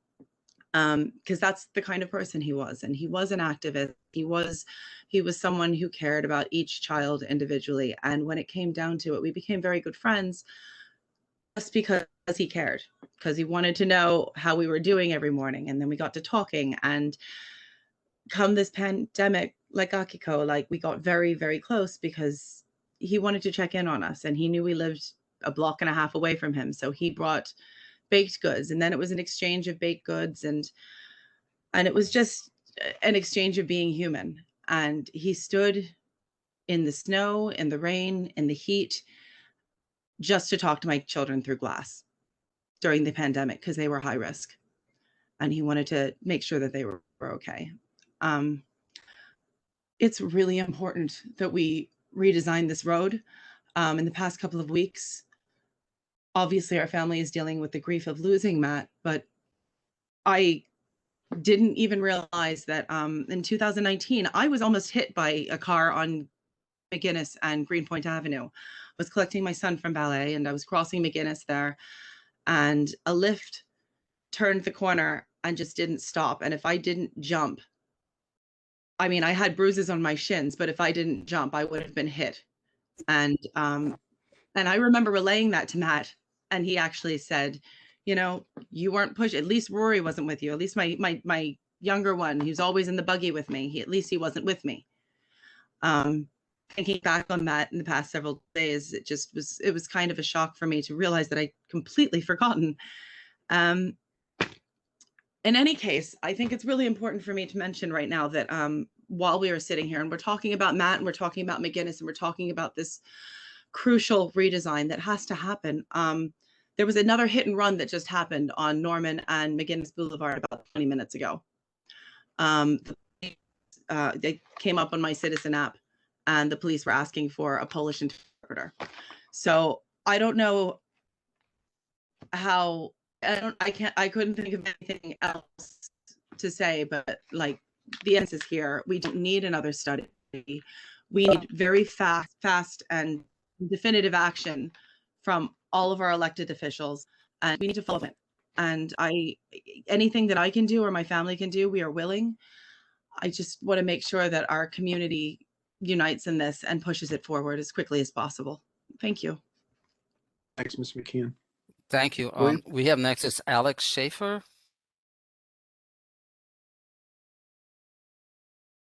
Hello, can you hear me? Hello, my name is Alexander Schaefer, and like many of people here and my neighbors, I know that when I cross McGinnis, I put me and my family's lives in the hands of the cars. I'm completely in full support of the comprehensive redesign of the entirety of the boulevard. The current allocation of space does not provide safety for pedestrians and bicyclists. To create a safe environment, we must have protected bike lanes, shorter distance pedestrian crossings, and reduced road space to slow down the cars. In general, we must design the safety. The speed laws, I know there's been efforts with the speed limits. They are not enough. And then just in concept, McGinnis should be a neighborhood street, not a highway in our neighborhood. I guess I echo and I repeat the calls on all the elected officials in our community to push for this comprehensive redesign to create a truly safe McGinnis Boulevard until it's completed. and hopefully as soon as possible. I thank you for your time. Schaefer. Thank you. The last speaker from the public is Maureen Bowler. Unmute. Hi. Thank you very much for letting me speak. I was not born in New York City. I was born in Nebraska. I don't own a car, but I rent all the time. And I will tell you honestly that in Nebraska, residential area is 35 miles per hour. I did not realize it was 25 miles an hour until I think about a month ago. The thing about McGinnis is when you're coming off the Pulaski Bridge, you're going, and I swear to this because I've done it every single time, you're going pretty close to 50 miles an hour. And unless you're pumping the brakes, which of course I do, you're going to be zipping along all the way to Meeker. The first thing that I would like to suggest is that you have all these people who have a whole lot more knowledge and a lot more context than I would. You need to email every single political individual every single day. You have to call them every single day. You have to send them texts. And if you have 200 people calling every single one of these offices every single day, then what you want, you will get. Okay? That's the first thing everyone here has to understand. I'm a member of the UFT. I can get you all those names. Trust me, Michael Milgrew will lose his mind. Okay? Now, the first thing that needs to happen is no more bicycles on McGinnis. That just has to happen. We have to have at least 4 cops in their cars with their little things going 24 hours, because that will immediately get everybody to slow down. They have cops down keeping an eye on a Walgreens, for Christ's sakes, on Kent Avenue for 24 hours, 7 days a week. They can certainly do it here, and they will. If they get 200 phone calls a day, they will. Okay. You have to get signs that say 25 miles an hour. There are no signs like that at all. In terms of the actual design that is coming, that you want to have, I drive all over the country, and I know that I've been on bridges very similar to Pulaski, and they have a street light at the very top of the bridge. That's what slows everybody down. You have one lane, the center lane, that's for driving. The left one would be for left turns. The right one would be for right turns. No, absolutely. Somebody else has their speaker on. Nobody should be parking their car there. That's part of how these things happen, because you don't see people when they are coming across the crosswalk. And then obviously the most important thing. Yeah. Bowler? Yeah. You're over 2 minutes. Sorry, just one more thing, and then I'm done. Okay. Okay. You need pedestrian pathways. So what you would have is you would have elevators, then the walk across, and then the elevator down. And you need one at Norman, Eagle, Driggs, Nassau, and Greenpoint. And you can get all those things, but you're going to have to start bugging these people every single day in order for them to respond. Sorry for taking so long. Thanks a lot for the time. Thank you. I'd like to next have our State Assemblywoman, Emily Gallagher.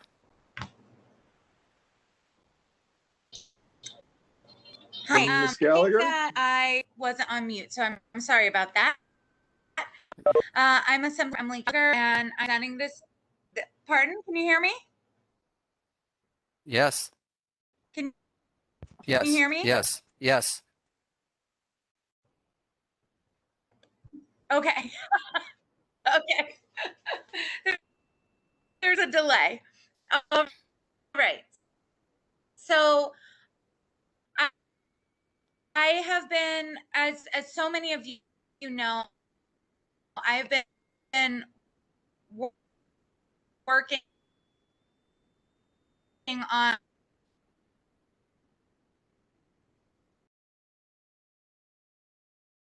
Emily, I don't know if you can hear me. You're breaking up pretty badly. Do you want to sign out and sign back in and see if that helps? I don't know if she can hear me or not. May I suggest we have Christina speak? Yeah, let's go Our to district Christina. leader. And if Emily comes back in, we'll just ask her to hold on for a sec. Go ahead, Christina, Um, unmute yourself. Hi, can you all hear me? Hey, good evening, everyone. Yes. So our community has really felt a number of these losses at this point. I think we are all really tragically well versed in the consequences of the fact that we have McGinnis Boulevard and Meeker Avenue bisecting our residential community and really being the root cause of what is nothing less than the cause of a public health crisis here in North Brooklyn. But this incident hits a little, or this tragedy, I should say, hits a little different. You know, I grew up going to public schools, and like so many of you here on this call today, the loss of Mr. Jensen, who I didn't have the pleasure of knowing, is really, the reverberations of it are palpable, and in the pain that so many families are feeling today. And so I want to send an enormous heartfelt I'm sorry that our city has failed you to the family of Mr. Jensen, to all the school families that are on here, to all the residents who have had to mourn yet another community member, yet another friend dying because of a tragedy, and a tragedy that, let's face it, let's be real, was entirely preventable. So I'll keep it short. I'm here because it's long overdue that we have a comprehensive redesign of McGinnis Boulevard. Like someone else said, from start to finish, we need a comprehensive redesign. We just can't endure this any longer. And so a big thank you to all the school leaders and families who are leading this fight, and to Assemblymember Gallagher for hosting such a moving and impactful rally last Thursday. I'm with you in this fight, and I'm going to do all that I can as district leader to hold the mayor accountable to following through on this promise. Thank you. Thank you. Can we have district leader Emil? Hi everyone. I apologize, my video isn't working so well, but I just want to thank everyone for coming out here to this meeting tonight and sharing your story. Mr. Jensen was a very beloved person, beloved teacher, beloved community member, and just from my experience going to public school in the community, I have known that teachers are more than just educators. They become part of our family. They become part of our lives, and we look to them for advice, for fellowship.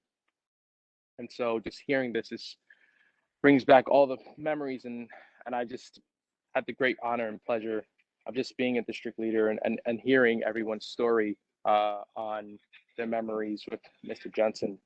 And what I would like to say is, you know, regardless of whether or not there have been safety improvements on McGinnis Boulevard, it's not enough. You know, we need a higher level of transportation engineering that understands how to move pedestrians and cyclists along McGinnis. And we need a plan that makes all road users safe. And currently that's not the case. And I stand with you all here to fight the fight, and stand with you all to make sure that we hold the mayor accountable to this promise that he's made to our community. And I also want to thank Assemblywoman Gallagher for helping coordinate and organize this rally, because this is something that our community is needed and has been long overdue. So I thank you for your time, and I thank you all for being here. Thank you. Can we have Alvin from State Senator Julia Salazar's office? Hey, can you guys hear me? Yes. Fantastic. Hi, my name is Alvin Pena from the Office of the State Senator Julia Salazar. Talk a little louder, please. Oh, yes. Sorry. How's that? Hi, everyone. I'm from the office of State Senator Julia Salazar, and I'm here to express the senator's support of the McGinnis redesign. However, I'd also like to express my sincerest condolences to the Jensen family and everyone affected by this tragic case, including the parents, students, and teachers from PS 110. We hope that this is the last of these cases on McGinnis Boulevard by way of a sufficient and ample response to this tragedy to the full extent that we can, as soon as we can. The state senator's office is asking for a comprehensive plan from DOT that drastically changes the dangers presented by this major traffic corridor in our community. There are moments of devastation that warrant a speedy and swift response from our local government agencies. This is one of those moments. We stand with the community. We stand in lockstep with the other elected officials who were there last Thursday, and we're here to express that we're asking for a full comprehensive redesign, not just a small change here. This has been a pattern of tragedy when it comes to this street, and there needs to be action. Thank you. Thank you. I see Benjamin there from our Steve London's office. Would you like to speak? Yeah, William, thanks. Can you hear me, Will? Yes, affirmative. All right. I did not know Mr. Jensen either, but I know the family at PS 110 well, and I can feel their pain and sadness at this, and my condolence to his family and to everybody at 110. I just want to share on a personal note, when I was at the rally, which was also quite moving, I looked up and I saw Mr. Jensen's picture there with the years underneath, and 1963, 2021, and I was born in 1963, and I just looked at that and I was like, it hit home very personally. His birthday was only a few months before mine. We need to, as John said, we need to design a city that's for people, not for cars. And I will just say that, of course, the council member and I and his office will work with the community towards a comprehensive redesign. The DOT knows how to do this. It's not like we have to figure something out that's never happened before. It cannot take months to do. They need to begin immediately. They need to consult with the community, and they need to implement changes, a comprehensive design. So yeah, we stand with you and all the electeds to make that happen and to hold the administration to account. Thanks. Thank you. Eric, I understand that from Andrew that Emily Gallagher, State Assemblywoman Emily Gallagher, is calling us. Andrew, can you provide us the phone number? All I got was 646. I'm here. Can you hear me? Oh, wonderful. Yes, yes. Oh, good. Okay, great. I'm so sorry. I think I had too many tabs open on my computer. But I just wanted to call in and just reaffirm to everyone that I am not only committed to redesigning McGinnis Boulevard, it is my priority, and I will be absolutely laser focused on it. I already am. I just have one more week of session next week where we're passing literally hundreds of bills a day. But we've tried a number of different strategies on McGinnis. We've tried changing the lights. We've tried countdown clocks. We've tried enforcement. And the reality is we need an entire overhaul, especially of the most dangerous intersections. So I have been speaking with the mayor, and I've been speaking with DOT, and I am intending to bring in anyone who's interested into these conversations about just what the process is for the street redesign, and we can do it together with the experts who, have been studying how to make this work. And I just wanted to add that, we have some really good examples in the city. Like, for example, 4th Avenue and Sunset Park, they've been working on, and they demanded first a paint redesign so that the changed the traffic pattern immediately, and then worked to develop what the plan would be for the long-term physical restructuring of the road. And I know the mayor's office is committing to giving us some money, some decent amount of money to do a redesign. So this is going to be a long process. I ask that you never turn down the heat of your devotion to it, because when things stop being in the public eye, that's when things get shortcutted. And I think we all deserve to feel safe in our community, and fixing McGinnis is going to be a major part of that. So I just want to thank you all for being so open with your grief, and for really doing what I consider to be the North Brooklyn way, which is to turn your grief into power, which is what we do in this community. So I just want to thank you all. Sorry I can't see your faces, but I'm really, really so appreciative of all of you, and I hope that we can make this happen swiftly and smoothly together. Thank you, Emily. On behalf of our community, we appreciate you and thank you for your service from our hearts. Thank you. Eric, Thanks, it's all yours William. now. Thank you for your service too. Thank you. Thank you, Emily. I see Karen Nieves is on the call. She has her hand raised if she still wants to speak, and I think she'll be the last speaker on this item. Thank you, Eric. I wanted to make sure that everybody else, was heard, so I'll be really, really quick. I just really wanted to give my heartfelt condolences to the Jensen family and the community's huge loss. And I just wanted to thank the elected officials and everyone who is advocating for, change on McGinnis Boulevard. I was born and raised on Diamond Street, and I went to PS 34 was my school, and I crossed McGinnis Boulevard for all my life. And I'll never forget my mom's worst fear for me growing up was crossing McGinnis Boulevard. Even as an older teenager, 19 years old, she used to hold my shoulder while I crossed McGinnis Boulevard. And I was so embarrassed as a teenager having my mom hold me, but that was just her fear. And I had quite a few, near misses, because as a teenager, you think you're invincible and, you're not as cautious.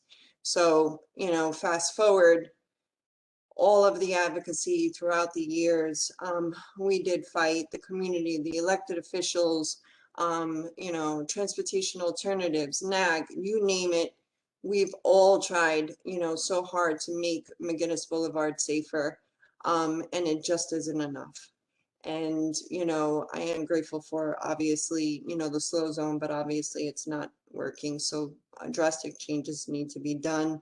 A redesign needs to be done, and we need to make it safer for all. So I just wanted, to leave it with that. And again, yeah, keep the pressure on. And I'm just like so sad, of all the deaths that, occurred. And so let's make sure we get this done, and change needs to happen. So thank you. And again, my heartfelt condolences. Thank you very much, Karen. Bronwyn, I don't know if you want to just make a last comment, and we'll close out this item. Thanks so much, Eric. I'm overwhelmed. Thank you so much for everybody who called in and everybody who spoke out in support of this. And, I do fear that this can get dragged on as we willy-nilly the details, but it seems to me that we have a resounding yes from our community in seeking a redesign, a comprehensive, not a partial, not an incremental, not a study, not a study, not a study, not a study. We have the study. So thank you so much, Eric, for allowing everybody to speak. I see that Rhonda is here from DOT. I don't know if we could ask for a statement from Rhonda on this. Is that appropriate? I spoke to DOT. They're in the planning phase, and this was more of opportunity for the community to show how strongly they feel about this particular issue. Okay. If Rhonda would like to speak, she's welcome to, but I don't want to put them on the spot. No. Go ahead, Rhonda. I'm sorry. This is Rhonda. I'm here and I've been listening to every word and I've been taking notes where appropriate, but I don't have a statement to make at this time. I'm sorry. You know, this is all so new and, you know,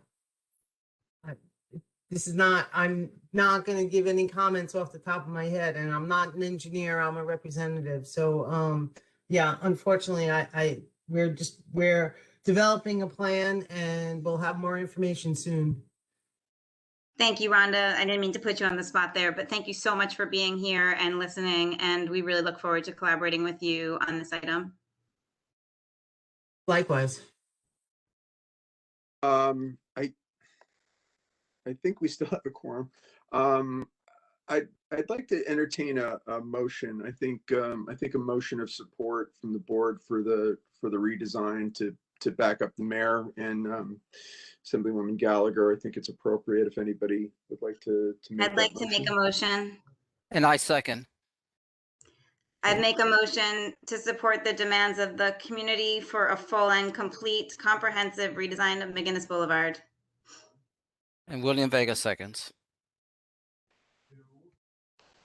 Can you restate that again, Bronwyn, please? Just want to get it straight. You bet. I'd like to make a motion to support the demands of the community for a full and complete redesign of McGinnis Boulevard from the Pulaski Bridge to the BQE. May I add an immediate, not to for a design that will take weeks and weeks. We want a quick turnaround time. Yes, I accept that. Of course. Thanks, William. State your friendly amendment again, William. We want an immediate response, an immediate design. We don't want to be waiting. We need immediate design immediately. Okay. Thorough, but it has to be immediate, you know. A thorough but immediate design. Correct. Got it. Okay. It's Assemblywoman Gallagher again. We can demand to have a paint design done and then like an actual construction change, I think. Been doing my DOT studying. Madam Assemblywoman, we're in a vote. But thank you. I have a follow-up to that, Emily, if you give me a second. So I just want to finish this vote. All in favor? Aye. Aye. Aye. Do we have a? Yeah, I think we have a quorum. We need to make sure. Okay, all committee members, raise your hand for aye. I'm here, Ryan. Okay, Actual got you, hand? Ryan. Yeah. Yeah, if you're on screen. Paul, you can signify by aye. Mary, you okay? Aye. Okay. Okay, and is Kevin here? Kevin's got his hand raised. Okay. Aye. And I support. Okay, unanimous. Or well, I'll call it any opposed. Abstentions. Passed. Okay, and secondly, for those of you that were at the last transportation committee meeting, we passed a resolution for the rules of the committee that any traffic fatality would result in a report from Department of Traffic Safety. So and I'd also, God, I'm sorry. We also have to do one for the hit and run that happened on Hope and Havemeyer as well. So I'm sorry, I'm not remembering that sanitation worker's name at the moment. But let's entertain a motion for response from Highway Safety on. I will fill in the sanitation worker's name, and I apologize that I can't remember it. And for Mr. Jensen. Anybody? I put it forth, Oh. Ryan. Ryan, second. Second. William. All in favor? Well, we have a Aye. quorum, right? Aye. Opposed? Abstentions? Motion passes unanimously. Okay, and one more thing. We should also because I mean, this automatically triggers the 90-day rule for an expedited safety study for Bayard. But I'd like to make I'll make the motion. I make a motion to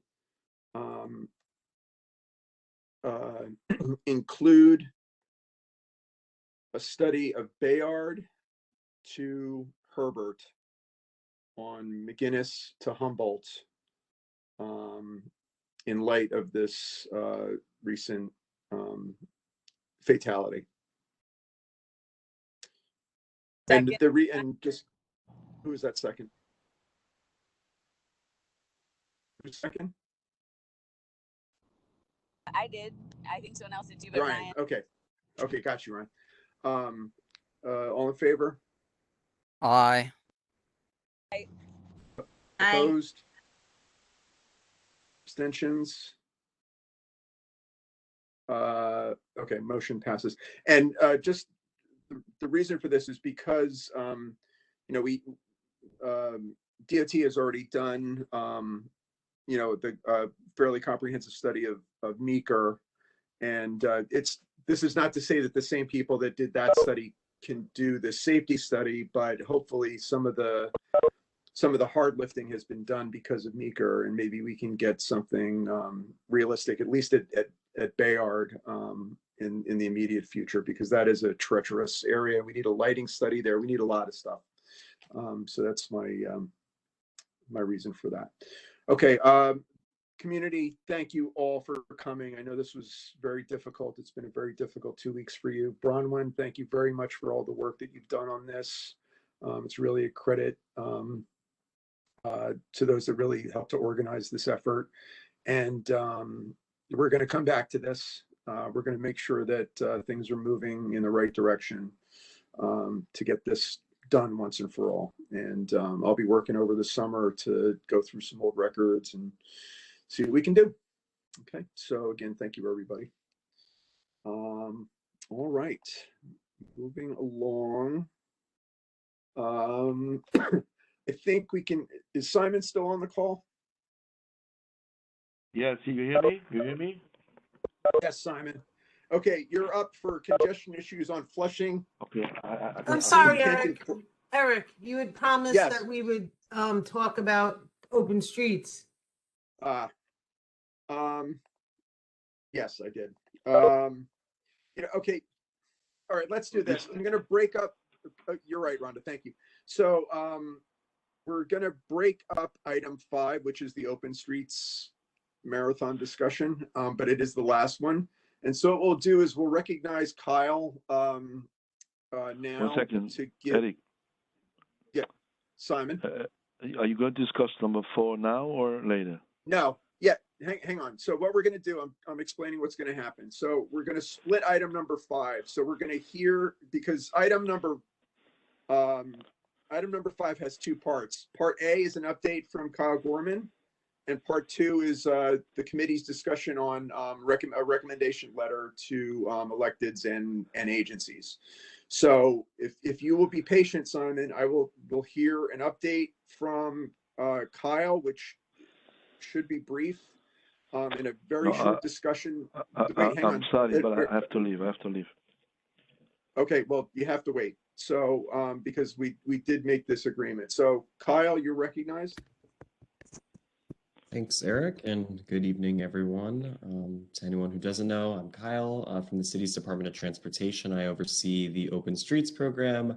Happy to be back here this evening in CB1 to continue the ongoing discussion that we've been having with Open Streets here in North Brooklyn. And Kyle, I just want to the reason that we're moving ahead is because you have to go to something else after this. So and you've been at everyone. So it's not just because we like you and we want you to go first. It's because you have somewhere to be after this. So go ahead. Sorry. Yes, thank you, Eric. Well, I hope you like me. So, yeah, just a really quick update that we wanted to share just about open streets generally. The first item to note is that the presentation that I gave last month at the TC meeting here is posted on our website and is translated into Polish, Spanish, Chinese, Arabic, and Yiddish.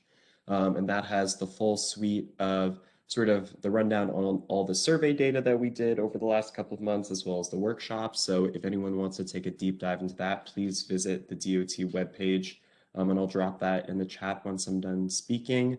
And the only other thing that I want to just talk about is our continued commitment to supporting our community partners as they execute open streets. I talked a little bit last week as to what that exactly looks like.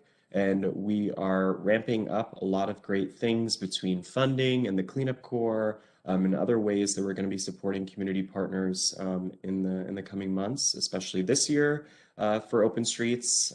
So probably by July, I'll have a little bit more concrete details to share. But just know that we are really working diligently to have a lot of great things in store for open streets here in North Brooklyn. So that's really the only things that I have to say. So I'll hand it back to you, Eric. Committee, we'll do a quick round of questions from the committee. Anybody? Bueller? Okay. All right, Kyle, thank you. Since this will be the last regular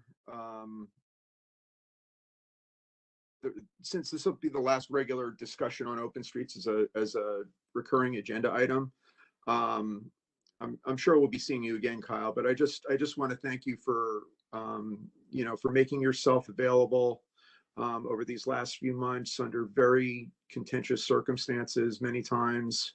It's not easy to take that kind of heat, but it's your job. But I just want you to, at least I recognize your commitment to this issue. We will be speaking in the future, and I hope that all the concerns of the community are, by the end of maybe next year, we have like a reasonable way to proceed that that everybody can live with now that this is the law. But we have to do it right. We have to support DOT to make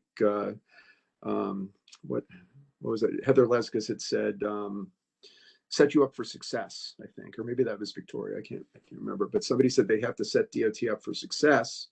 And that's what we've tried to do these last couple of months to varying degrees of success. But I hope that at least the committee and the board can be helpful in doing that going forward. So thanks, Kyle. Yeah, thank you, Eric. Really, really cannot say you've done an amazing job. Jessica, Rhonda, and I get a chance to go to all the community boards all around here. You are definitely one of the best here running the show. So thanks again, and we'll talk more soon. I'm humbled. Thank you. Okay, Simon, sorry about that, but now let's talk about flushing. Okay. Let's fix it. Okay. Do we have Rhonda still on the call? It's still here. Is Rhonda still here? I'm still here. Still here. Good. So first of all, I've been advocating to the DOT, and we have been emailing there and back the last couple of years about the issue of Flushing Avenue, particularly between Kent and Classen Avenue.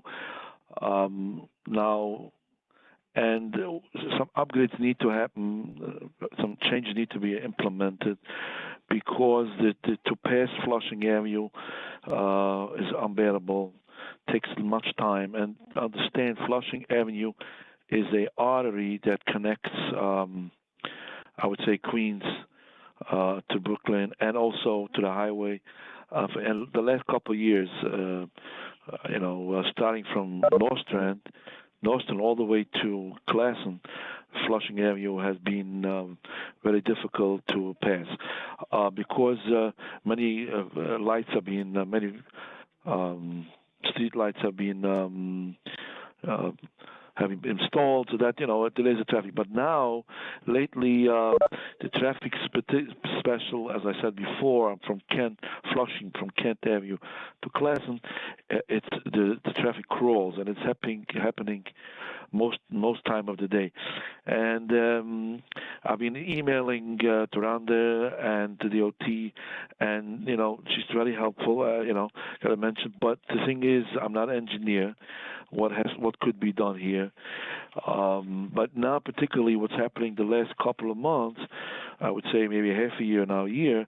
There's a construction site that is building a building on the corner of Flushing, on the block of Flushing Avenue between Kent and Classen, and they took away one lane from the street. Therefore, now there's only one lane of traffic, and it becomes even worse. Also, there's the traffic light on Taffy that doesn't go along with other lights. So basically, it's a whole mess, this whole area. Upon my request and with the help of DOT, some changes have been done in other avenues, other streets in the area. I mentioned it on Wallabout and Kent. They fixed the lights that should work simultaneously. That works great.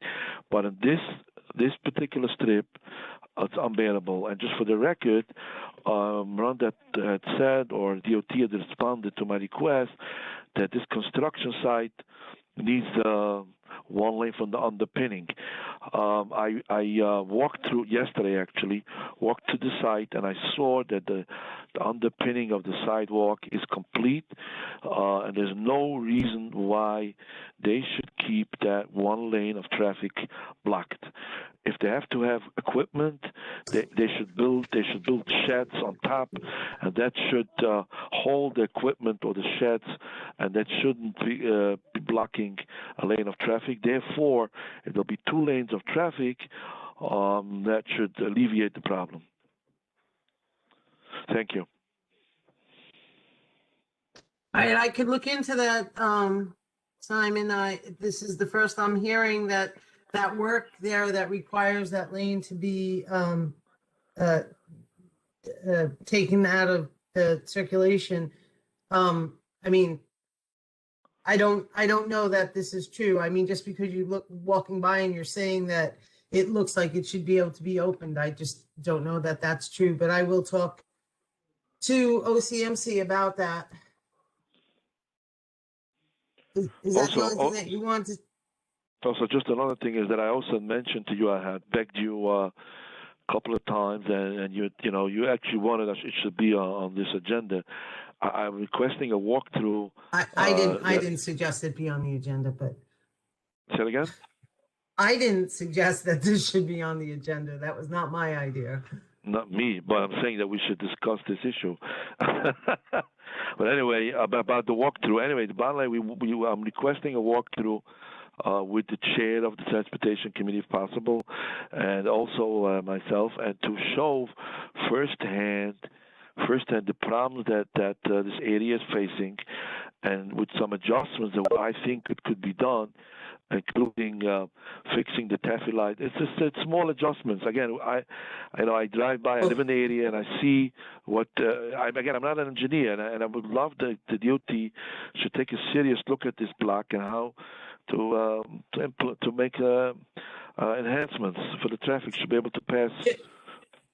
Just rest assured, Simon, you've been, it's borderline harassing me about this location, and I have sent engineers out there. I have had the lights looked at.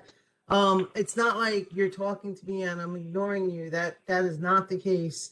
And from the beginning, I told you that the problem that complicates things is that the other side of the street, certainly it would benefit if we could take away parking from the other side of the street, but it's a different board altogether. So that makes things more difficult. And you yourself didn't advocate for us to remove the parking from the other side of the street.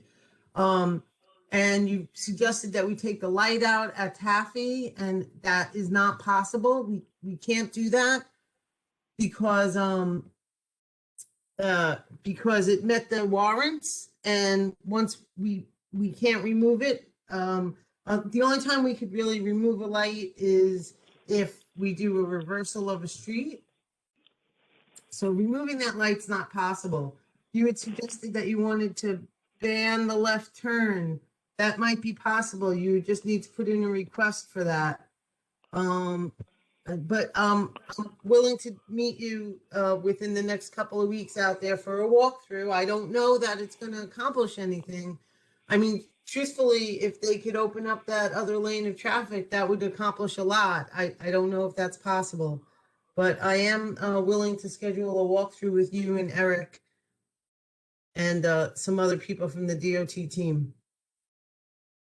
All right, that's Rhonda, Simon. Yes. So, yeah, we have taken this up in the past, and I remember, and I agree with you that Flushing is a nightmare because I'm on it on a fairly regular basis, and it is super frustrating. But I'm happy to coordinate a walkthrough with DOT. But Simon, I'm going to ask you to reach out to Board 2. And Board 3, if they have jurisdiction, but I'm pretty sure it's Board 2, and have somebody from their transportation committee join us, because I don't want to. You see what happened when we talked about the Brooklyn Navy Yard, and I don't want to step on their toes. And I think it's important that they be involved. Can you make that happen? Yes, I'll reach out to them. Thank you. Good idea. Okay, great. And then just I didn't think it was 2. I know you and I talked about this. Did you actually look on a map? I'll follow up with Simon on which board it actually is, but I still think it is 2. But it's like you said, Rhonda. It's right on the border there. But right. But you know what? Maybe Board 3 wants to come as well, because Flushing runs right through their district, and I'm sure they're frustrated with it too. So. But I don't want to make it a big party. So I'll work, Simon. Let me work with you. I'll let you know exactly what board it is, and then you can follow up with them, and then Rhonda, you and I can coordinate a best time in the next couple of weeks. It says 3. It is Board 3. Yeah, I just Googled it. Yeah. Oh, good. Okay. All right. So Simon, if you can reach out to the Transportation Committee at Board 3, and maybe the district manager over there, and we'll set that up for the next couple of weeks. Okay. And I'll coordinate with Rhonda for some dates, and I'll send them to you. Okay. Great. Thank you. My counterpart, that covers Board 3, says he never hears complaints about that location. I'm just sharing that with you. Well, which concerns me, because I don't know that you're going to get buy-in from them. Well, I don't know if we need. Look, I'm buy-in, no buy-in. I just want, since Taffy is legitimately in their board, I don't want to exclude them and sure, and you want to give them the opportunity. It's the right thing to do. Absolutely. What are you doing? Because that's what Board 2 says to us when we talk about the Navy Yard. And I don't want bad blood. We all need to work together. So, all right. So, any committee discussion on this item? Public? Okay. All right, Simon, you good? Great. Thank you. Okay, man. All right. Thanks a lot. And thanks for your indulgence on taking Kyle first. Okay. So that closes that item. All right. So now we will move on to Part B of the open streets discussion. I have gone through all the chats and old transportation committee reports about a lot of the things, a lot of the sticking points that we've been talking about with open streets, both pro and con. And I apologize that I couldn't finish this in time to send it to the committee. However,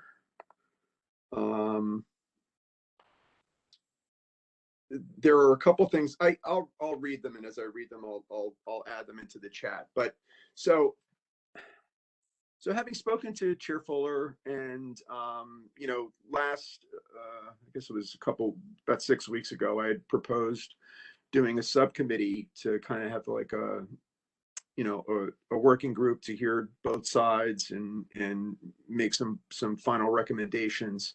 The chair did not support that idea. I think her fear was that, you know, this had already become such a contentious issue, as those of you that have sat through these last couple months are well aware, and that by having, you know, a subcommittee that hears from both sides is still going to keep everybody, you know, fighting. So, and the other point is, which I've heard from Karen, and I've heard it from Mary, and I've heard it from Ryan, I've heard it from Jerry, is that this is not our job. We stepped in to try to bridge this gap between the voices that have problems with the open streets around quality of life issues, to those that are doing their best to make it work well. And, you know, we stepped into a vacuum during COVID and everything else, where a lot of the people that have the main responsibility for this, which is our elected officials, yes, DOT, because by default it's in their ballpark, but really in order to solve conflicts, it's up to our elected officials to step in and once and for all, you know, find a happy medium to keep the agencies, in addition to DOT, you know, working towards a plan that's going to, you know, respect everybody in the community, that's going to work well, and it's going to be appropriate to the community as well. So we will be closing this item as a regular agenda item, and we're going to give it this summer to see what can be done with our elected officials to you know, either create a working group, or I know Ben has taken some steps to wrangle a few people that have the respect of the community and have experience you know, in dealing with these kinds of issues. I'll actually recognize him in a minute if he wants to you know, talk about those efforts. But you know, this is the law now, and because it's the law, there have to be measures put in place to make it a workable law. And you know, a lot of the things that have happened have just been piecemeal. And you know, I have to give it to the Open Streets Coalition, because you know, they stepped in too in a vacuum, and they try to make it work. Sometimes good, sometimes not so great, but you know, they were trying, and they're volunteers, right? They're not paid to do this. Okay, they just, you know, it's something they're passionate about, and they want to see it work well. And you know, maybe everything that Open Streets Coalition can't happen, but that's not for the community board to decide anymore. It's now for our elected officials to step up and take care of this in some comprehensive way, and hopefully whatever happens in District 1 can be a model for the rest of the city that has issues like this, you know, going forward. But it's off our plate now. I've said this to many of you before. Just because we're not going to have it as a regular agenda item does not mean that if we get a particular community concern into the office, or somebody reaches out to one of us and you bring it to my attention, we're not going to you know, take it up and discuss it. And then send that on to either DOT or to the electeds to deal with properly. You know, but and you know, old business is old business. So if anybody wants to bring it up for a quick discussion in old business, we can do that. But it's time to move on, and so I have Eric? Yeah. It's Ben. Go ahead, Ben. Let me recognize you, and I'm gonna send this bullet point list to the chat, and folks can take a look at it quickly. And again, I apologize that I couldn't get this done before the meeting, but there you are. Okay, go ahead, Ben. Go ahead.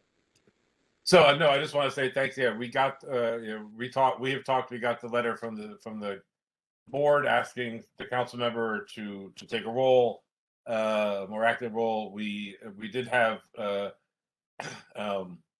2 meetings today, one with some community members, like you said, that we might use as a sounding board or a neutral party, and then with the Open Streets Coalition and the council member. So I think those are both productive, and we'll be following up. We will have heard your request to be more active, and the council member, we will continue to move forward and hopefully play a more play a role that will bring bring the community together and answer some questions about this program. So that's all. Great, thank you, Ben. Okay, so while I cut and paste this into the chat, William, you still with me? Yes. Okay. People, can you please raise your hands? Committee members only for the moment. Just anybody that wants to be recognized to chime in, and then I'm going to cut this and paste it into the chat, and then we can just go through them. It's about 8 or 9 items, and then we can just for a recommendation to the full board, and then we'll draft a letter to all the appropriate stakeholder electeds and agencies. Anybody? The mic is open. So quiet on Open Streets. What's happening, people? Are we sure they're from Brooklyn? Everybody's burnt. They're like, oh, Open Streets again. Well, McGinnis Avenue took a lot from all of us. No, for sure, and rightly so. Okay. In the meantime, I can read them.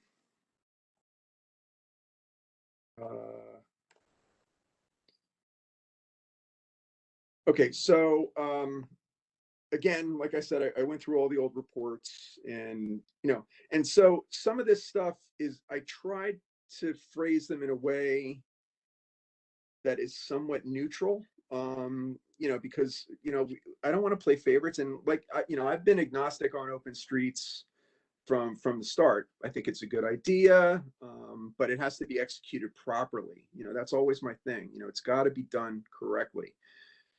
This happened, because of COVID and all kinds of other stuff. But anyway, all right. So, okay. So the first item, I'll just read these off, and then I'll put it in the chat and we can discuss. DOT street ambassadors need to be in place on a regular rotating basis for the near future. For proper public outreach. Intro 1933 must be amended to identify clearer language on liability, who is covered, and what is required by private entities.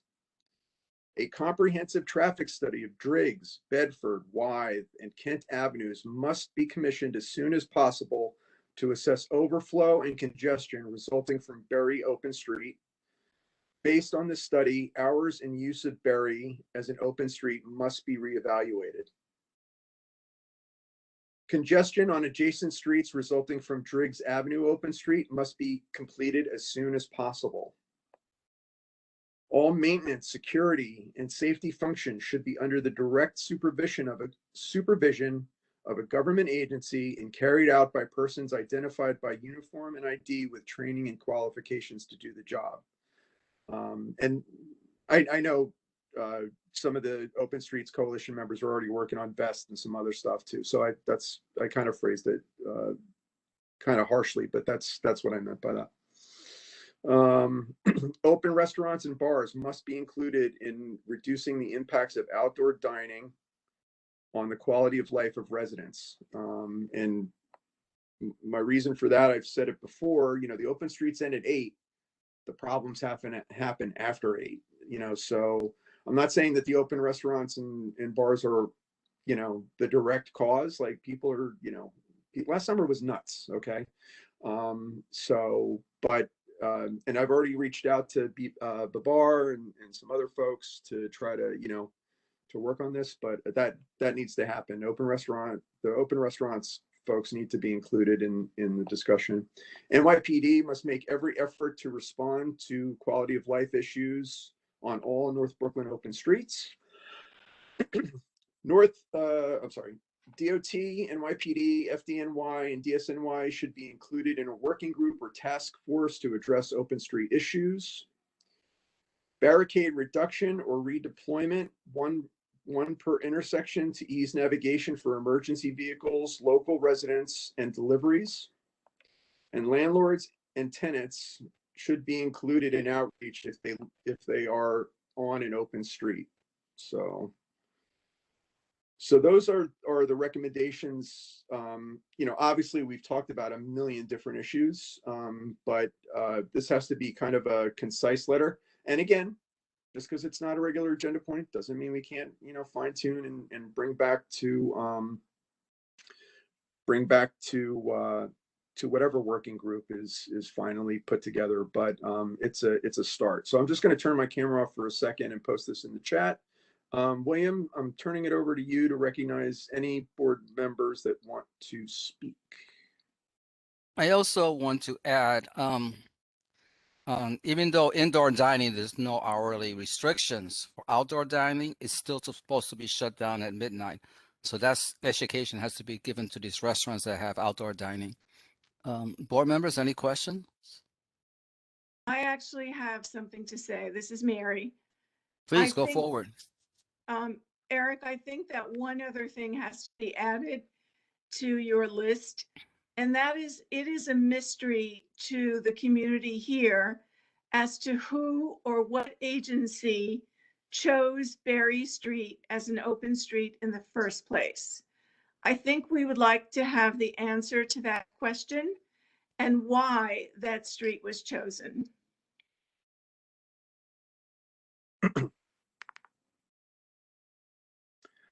I'm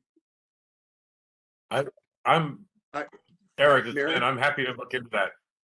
Yeah, go ahead. Mary, I will follow up on that. That's a question we've had for a while. Okay. Well, I haven't heard a response in any way on that question. Never gotten one. Okay. We've never gotten one, but we've asked. Okay, then I'll let you get to one.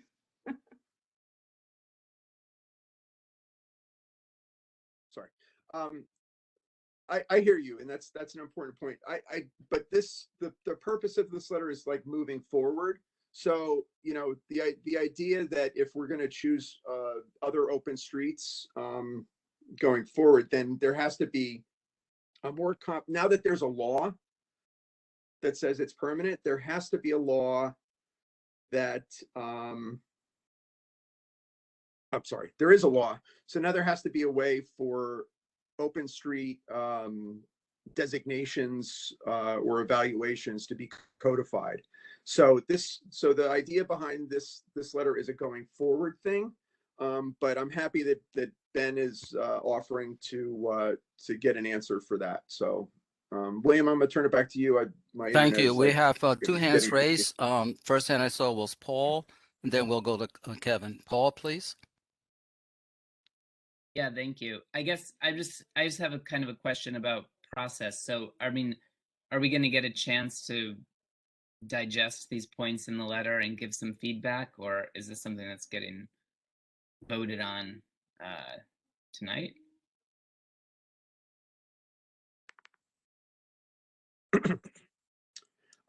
Well, tonight. Sorry, one second.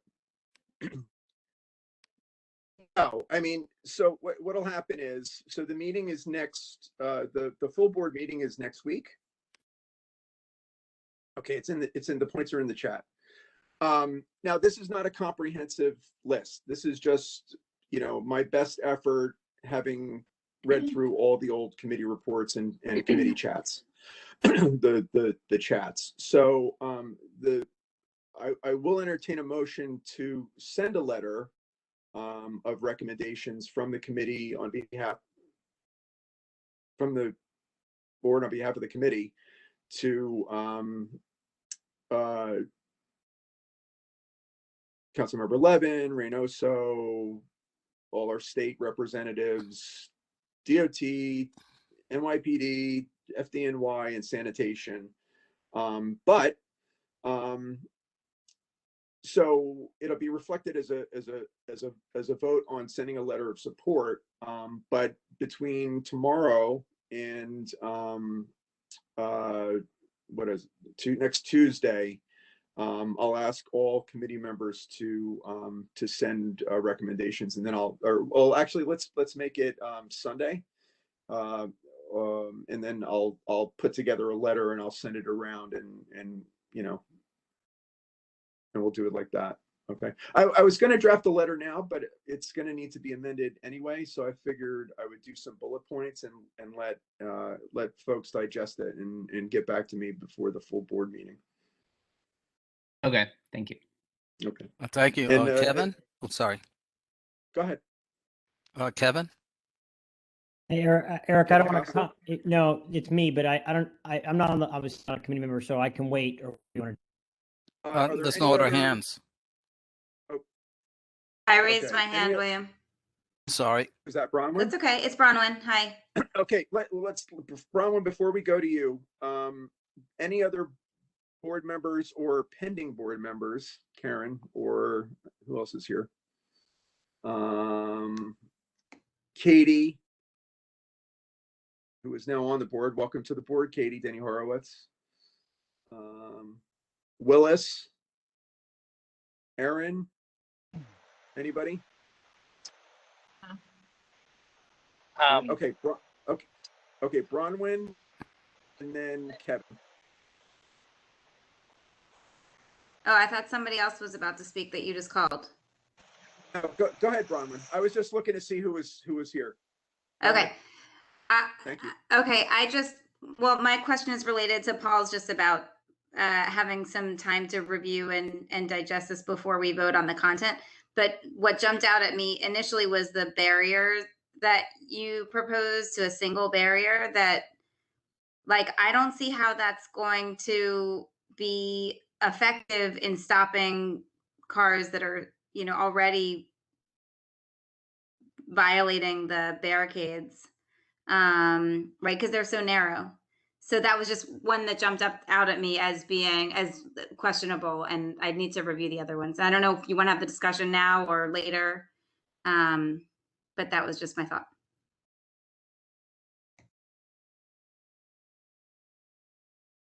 Eric, you're muted. I've seen, some in some place, it's not many, but there's some places where there's 3 across and it's like really not workable. I've seen, I remember Francoise had mentioned that they put theirs on an angle, and that seems to help. I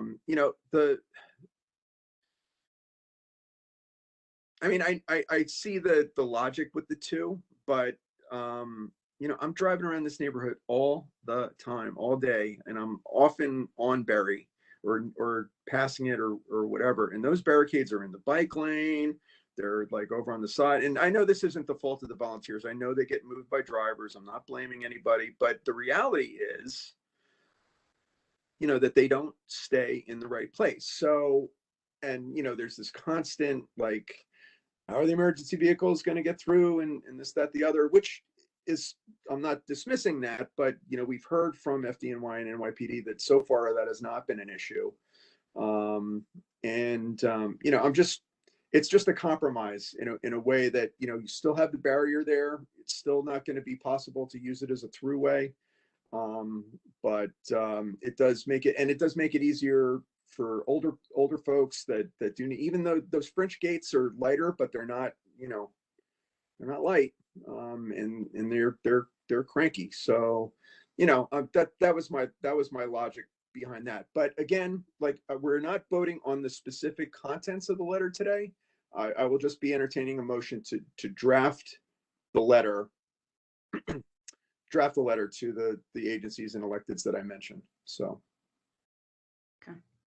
Okay, now we have Katie raise her hand. She's a committee member. She's a board member, but not a Cool. committee member yet. So, Okay. go for it, Katie. Welcome aboard. Thanks. We can't hear you. We can't hear you. Oh, yeah. Sorry, Kevin, to jump ahead, but I wonder if it would make sense to hold off on the letter until we better understand the DOT's plans for the additional resources that are being rolled out in the coming weeks, which would solve some of the issues, like the ambassadors, for example, because, that they're deploying the city corps that's being hired right now, and they intend to deploy them to North Brooklyn open streets, which is a top priority for the city. I'm sorry I missed part of Kyle's presentation because I was putting my kids to bed, but I don't know if he mentioned this, but some of those things that are listed here are indeed things that are in the works to being addressed. And the other thing is, some of them are kind of like the barrier placement, for example, you have to remember that it's a citywide program. And so like the barrier placement is is a DOT mandated placement, right? It consistent with open streets across the city. So, not to say that you can't make a suggestion for changes, but it is important for the overall citywide program for consistency's sake. So that's all I want to say, but thank you. That's fair, Katie. But we do this all the time. We ask for the impossible, probably assuming that it's not going to happen, and then we leave it to them to take the responsibility for it. So if the placement is city mandated and we have to have two, we have to have two. But let them say it. And then yes, the cleanup corps is imminent. I think, but this can't be all on DOT, right? There's a lot of moving parts to the open streets, and sanitation has to be involved too. So I just, I don't know. It's a rough draft, right? So of bullet points. When we get to the final letter, we will be meeting in July, but we could wait, but then, I don't know. I feel like just let's send recommendations in, because we are advisory. The electeds and the the agencies will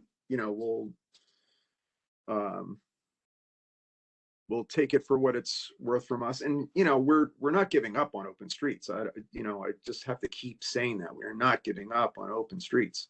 We're going to keep coming back to the drawing board, either maybe not at a public meeting, but in some kind of way, to help the city do this right and to fix the problems that do exist, right? So anyway, so I'd rather do the letter now. If the committee disagrees, I respect that. But that's it. But thank you, Katie. So Eric, I think you're yeah, next. Kevin, please. Hey, I think, Eric, I hear what you're saying, that we're not giving up on open streets. And I think that my concern is that the contents of this letter seems to largely be the concerns of people that have been pushing and pushing and pushing for this program to end since the very beginning. I don't see anything in this letter, as we're sending this to electeds, which is a serious thing, electeds who, I think it's important to add, with all due respect to the folks that are on this call, have been totally absent on this issue from the jump. You know, and you know, we want to form coalitions now or groups now of working groups of reasonable people and so on and so forth. But the people that have been doing the work in the street for the better part of a year to maintain this program have heard zip from most of these electeds. So do I want them to take responsibility? Sure. Great. I want them to do the jobs that they're paid for, because we're certainly not being paid. But at the same time, I don't want their jobs to be based on a letter entirely populated by concerns of people that want to hear. A comprehensive traffic study of Driggs Bed and Kent, and Berry should be reevaluated. That is a demand of the people that want to get rid of the open street on Berry. I want to be talking about how we make Berry permanent. You know, we want to talk about one barricade, a DOT policy, and say we're going to base it on what Francois said. They angled the barricades on West a couple weekends at a time, not 8 a.m. to 8 p.m., not consistently. You know, why are we listening to the people that are seemingly the least involved and with the least interest in this program continuing to base our demands for our elected officials? You know, it's deeply concerning to me, you know, after all this work that's happened over the course of the last year with these volunteers, after Driggs, which runs past PS 110, I might add, you know, being used for street calming, sabotaged, those barricades tossed in the river. I just, you know, I want to be talking about how we make this program permanent. I want to be talking about how we invest in more play streets in front of schools. I want to be talking, you know, about the desperate need of open space in this community. Most of these problems can be solved with permanent street treatments of these streets, which is what we have been asking for, and somehow has made it into none of this. You know, I think that if we're talking about this to this degree, I mean, you know, I don't know, one per intersection, this emergency vehicles, how many times do we need to hear from the FDNY and Captain Fahey that there are no concerns on behalf of emergency vehicles? You know, it's like we have brought these people on, you know, time and time and time again. It's like, I don't know. I'm fine with open restaurants and bars being, you know, included in that conversation, you know, but I just think that, like, looking at this, the congestion on adjacent streets, this comprehensive traffic study and reassessing the whole thing, this, you know, blown up thing about liability, we need to be talking about this conversation. So much of this conversation today in this committee about McGinnis was talking about the way our roads are designed and that they are harmful to people in this community. And, you know, if this is the way we want to go forward, this is the way we want to go forward. But I don't think it's reflective of the reality of what this community is thinking and feeling right now. And I don't think that also on the cusp of the city deploying mass resources to this thing, we should be saying, oh, look, and put out concerns that are largely about things that happened last summer, when there was a police work stoppage, when people were outside for the first time in 100 days, when there was a citywide uprising, you know, and this program had no support and no coordination from the city.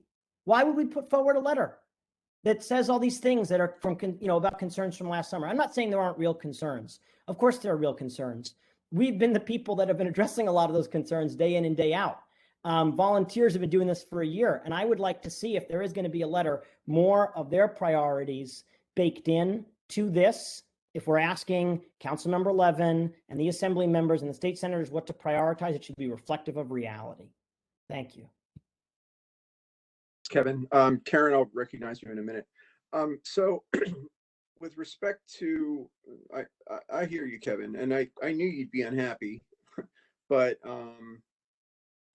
you know, a lot of this stuff, I can understand how it seems to lean towards the opponents of open streets, but I don't want to really characterize them necessarily that way, because there's a lot of diversity in that group as well. But in regard to the comprehensive traffic study, again, I will tell you, like, okay, so, you know, I drive to all the studios all over North Brooklyn, almost every day. Some of them are on the north side. And up until about a month ago, easy peasy, get there super quick, no, no problem, everything gets there. In the last few weeks, as the city has started to reopen and the traffic is back, the congestion, not just in North Brooklyn, but in Manhattan and Queens, it's starting to come back to old volumes. And if Berry Street is going to be permanent for this, so be it. If the science says so, but if you're putting extra cars on the other streets, you're just moving that pollution to another block. You're just creating traffic issues for residents on another block, and it's important for us to understand what the impacts are on those streets. It just is. You can't just have open streets because they threw the open streets out because of COVID, because people needed to get outside. That was the right thing to do. Executed badly, right? But now we're at a place where we need to step back and say, there have to be some better evaluations on how the programs work. So, Karen, did you want to say something? I saw your hand up before. I don't know if you're still. Yeah, no, I mean, I understand what, Kevin is saying, and, I respect that as well. But I think it's kind of like, middle ground here. I do believe that, some of these concerns are valid, and I think we should receive some answers from, the city agencies. And as far as you said that, liability is a huge issue. If, one of the volunteers are out there and they get into a confrontation and something happens, who's liable? So those are the types of things that I'm worried about. This is a city-run program. It's, mandated through the mayor's office. And there needs to be some accountability from the city. And I understand the hard work that the volunteers, put together and is really doing the best that they can, to mitigate some of these things. But again, I expect that the city come up with some solutions and really, have the dialogue. And, yeah, the elected officials, we said it from the beginning, have been, checked out. But at least they're willing now to step in and, to try and, mitigate some of these concerns and, listen to both sides. And, okay, fine, some might be over the top, but there are some valid concerns, and I think we need to still address them in order for us, to learn from it and how to make the program better. So I still think that we should move forward with sending a letter.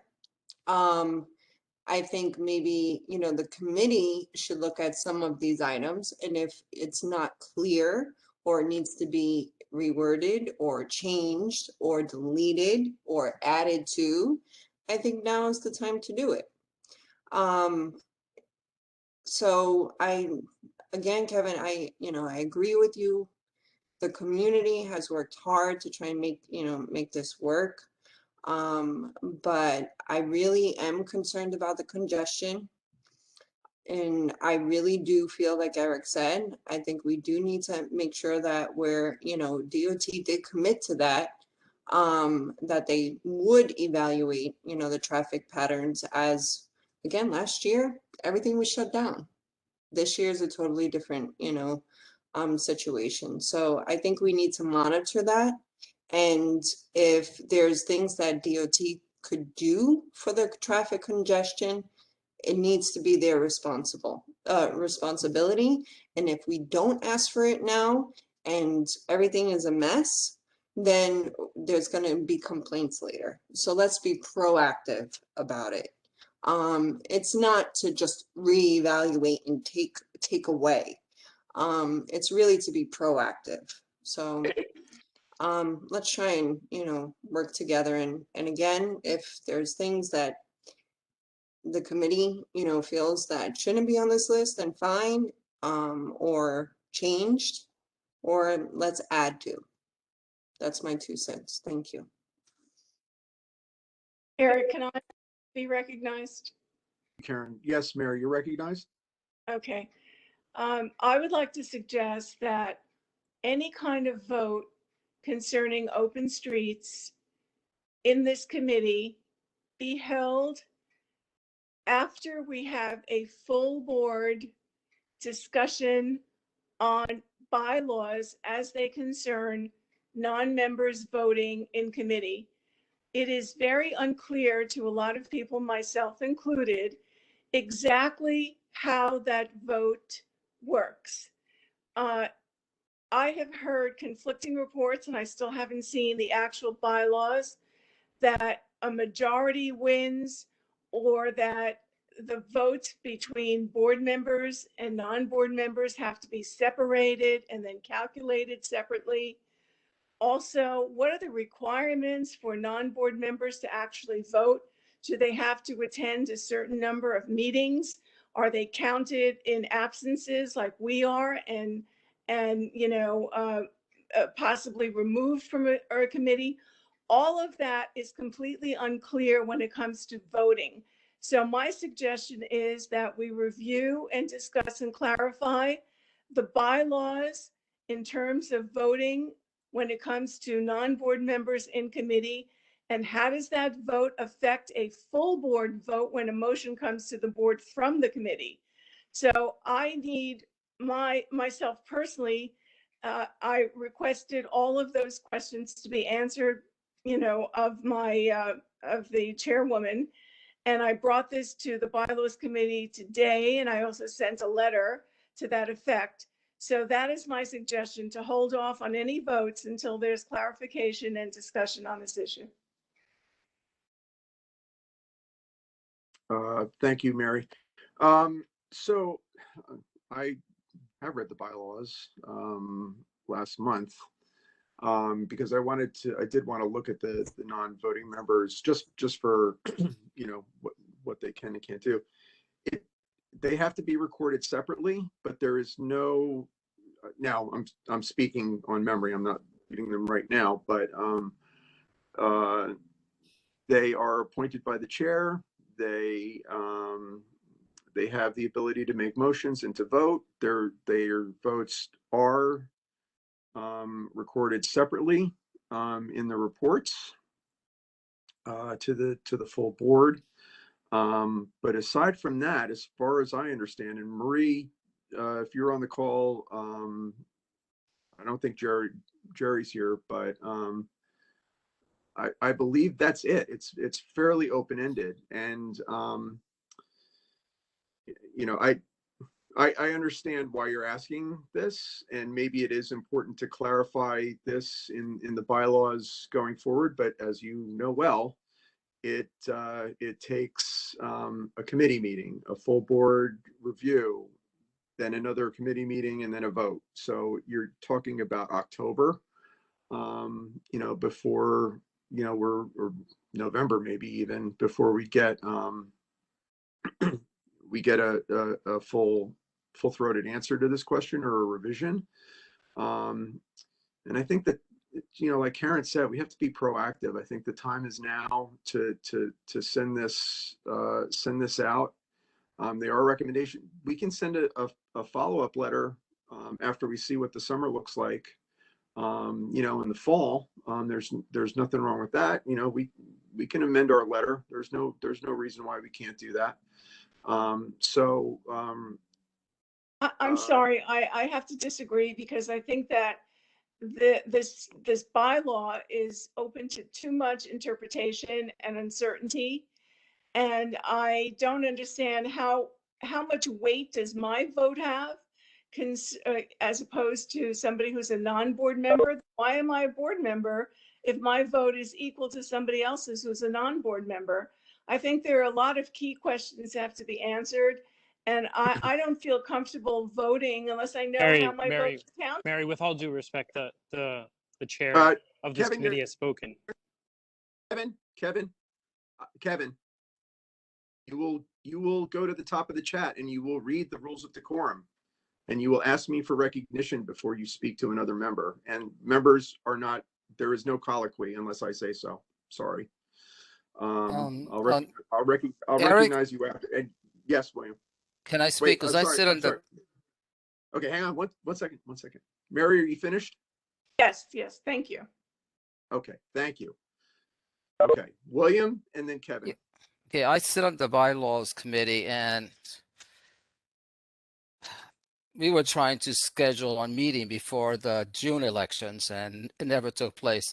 There's only a couple of us, and I think it's just 4 of us, and 2 are out, so we never can set up a quorum.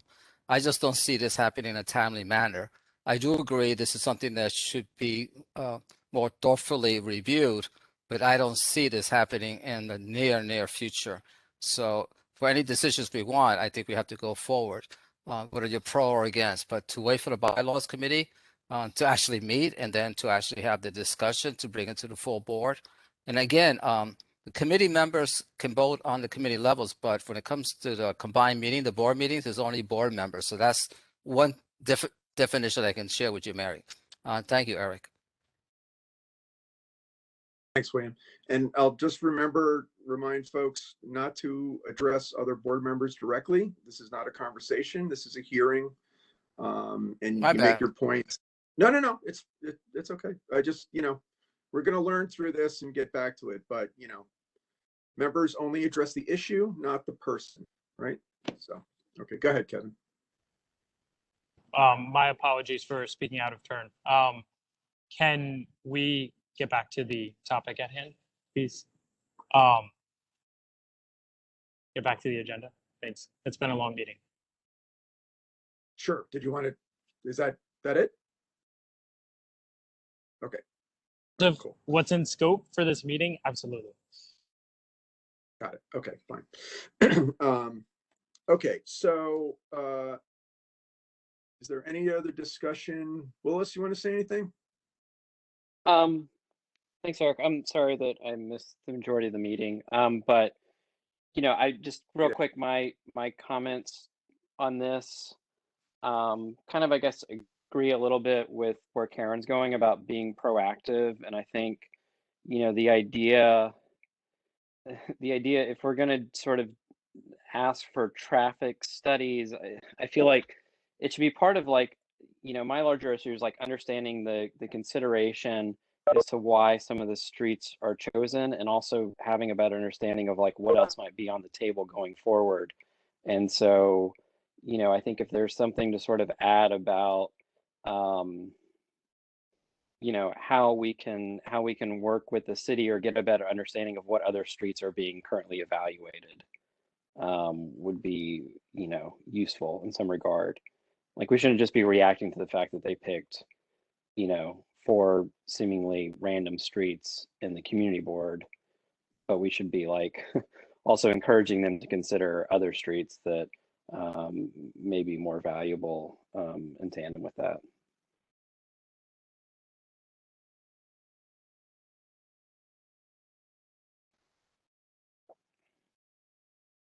That's it, if that makes sense. I can get everything you said as close to verbatim as possible. Okay.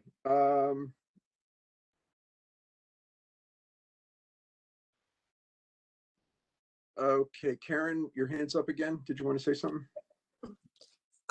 Yeah, it was about the non-board members. Can I address it to you?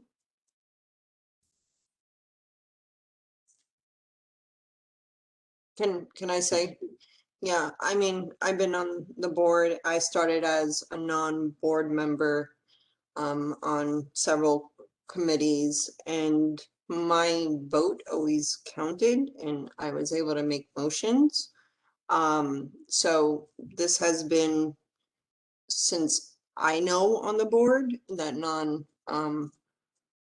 non-board members can vote and make motions. Don't forget, they're not a full board member, so it's the full board, as William stated, that determines the yes or no. So I definitely, we look for clarification, but at the same time, if that was the case, then nothing that we put forth would be able to be voted on. So I just wanted to say that. Response to that, Sure. Eric? I'm only giving, hang on.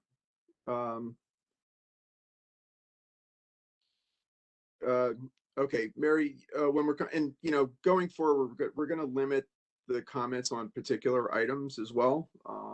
If in normal committees, you get one shot to speak, more normal legislative committees, you get one shot to speak unless there's a second round. And we're going to start doing that too. So you got to get it all in the first shot, but not tonight. So Mary, go, and then Kevin, and then we're going to be done with this item. Okay, the dispute is not whether or not non-board members are voting. The dispute is they can skew the vote. There can be more non-members than members, and the vote can be skewed. The motion can pass, and that means that non-board members have influenced a motion to come to the floor for the full board for a vote. That's the issue. Thank you, Mary. However, all board members should read the report that is given to them before the meeting, which clearly notes the number of non-board members that have voted, and take that into consideration when they vote. If they do not do that, then it is on the board to take responsibility for that lack of reading the report. Kevin? Thank you, and thank you for recognizing me again. I think something that I keep in mind when there's a lot of conversations in a lot of communities about this across the city, where people are asking for compromise, and they're saying, well, can there please be compromise? Can there please be some sort of compromise? This is, this situation, this is untenable. Up until recently, and maybe this is the perfect segue to Banker's Anchor, but up until recently, 100% of our streets were dedicated to cars 100% of the time. And in this crisis, 4 sections, not even 4 full streets, 4 sections of 4 streets were used for this program. The compromise, we're a neighborhood surrounded on 3 sides by water. Climate emergency is coming. Like that, the past picture, immediate future picture might be there were not as many cars, and now there are a lot more cars, and there might be some congestion on Bedford or something. The long term, or even immediate term future of this community is we are dead set in the bullseye of the storms that are coming. And so we don't talk about that too much in these spaces. I think, we focus a lot on, individual parking spots, individual bike lanes, but this is part of something that is much, much, much bigger, that this city is uniquely vulnerable to, and this community is uniquely vulnerable to. And another concern that I have as a member of the public, and I will keep this impersonal, Eric, because I appreciate the rules of decorum that you're talking about. But just that it is deeply, deeply frustrating to see members of this community that have more access to the levers of power and more understanding of how our systems in this community work, somehow pretend as if they are not being listened to. They have no avenue to have their grievances addressed. They're so confused. And then to use those same levers when it suits them, launching a surprise vote, a surprise motion in the middle of a conversation to get rid of the Berry Open Street altogether, now say, well, maybe the community shouldn't be heard on this as much. Maybe we should be disenfranchising the members of this board that attend these meetings and sit here till 10 o'clock at night. It's so unacceptable. It's so absurd. And it's so disappointing. And I mean, that is tied in directly with that like abdication from so many of our elected officials on this. So, I am sorry for saying that, but I think it needs to be said because you have people here that are really, really, really doing the work that don't get to vote in the full board, that dedicate all this time to transportation committee and then get told, well, what am I even here for if they're here? Okay, got it. It's not nice. Thank you, Kevin. Okay, so I will entertain a motion to draft a letter to all elected officials representing Community Board 1 with a list of recommendations for the Open Streets program. All right, you know what? That's my motion.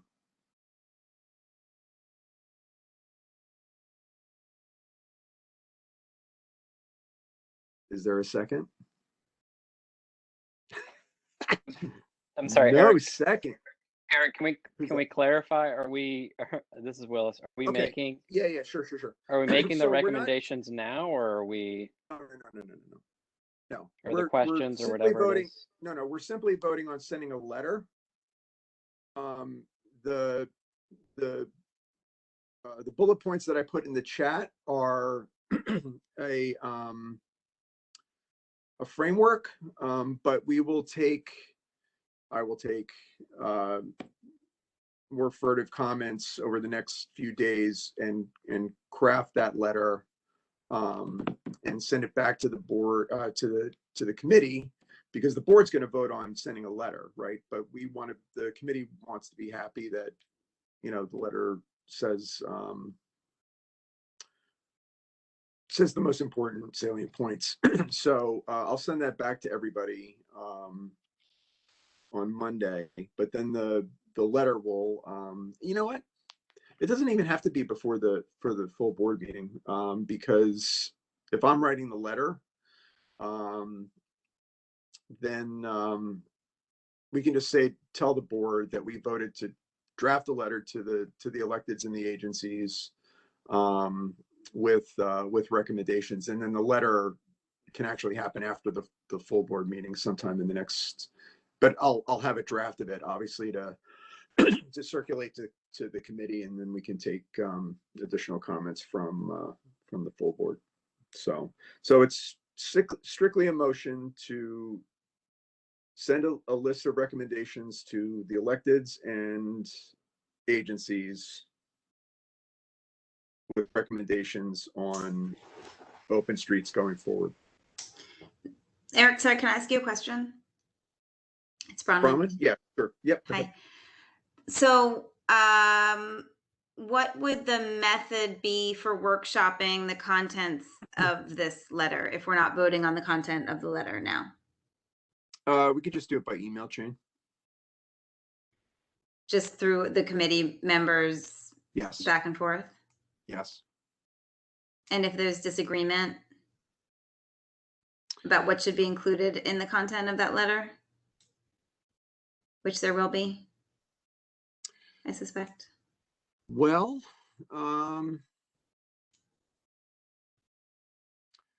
I guess I would just have to exercise my prerogative as chair to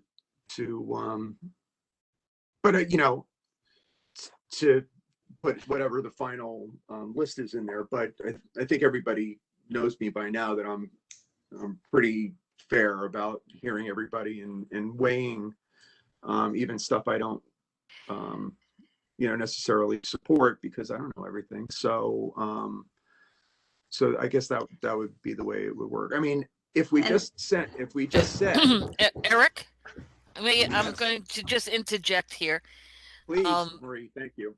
Yes, whatever first of all, when you discuss your motion and what should be done before the board, then the committee members have to do that discussion. If you start taking stuff from outside the committee, it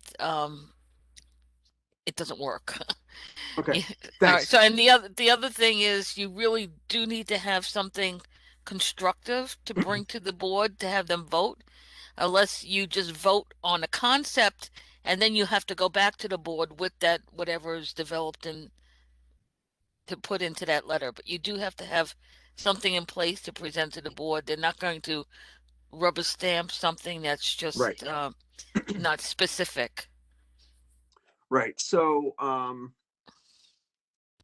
so if we do it, yeah, you're right, Marie. Thank you. So if we do it, we can still do it by email chain over the next Tuesday, Friday, Saturday, Sunday, next 4 days, and then submit it to the board on submit a draft to the board on Monday for review before the full board meeting.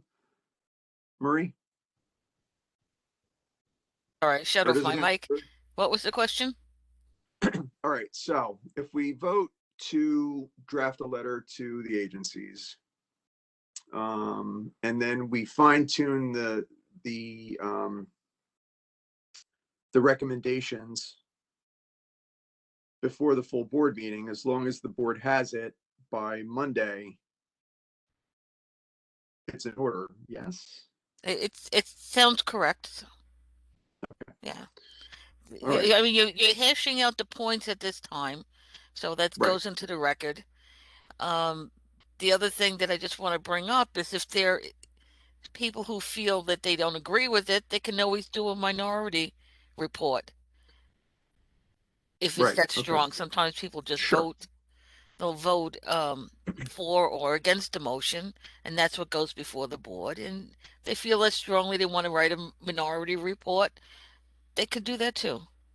Okay. That's mhm.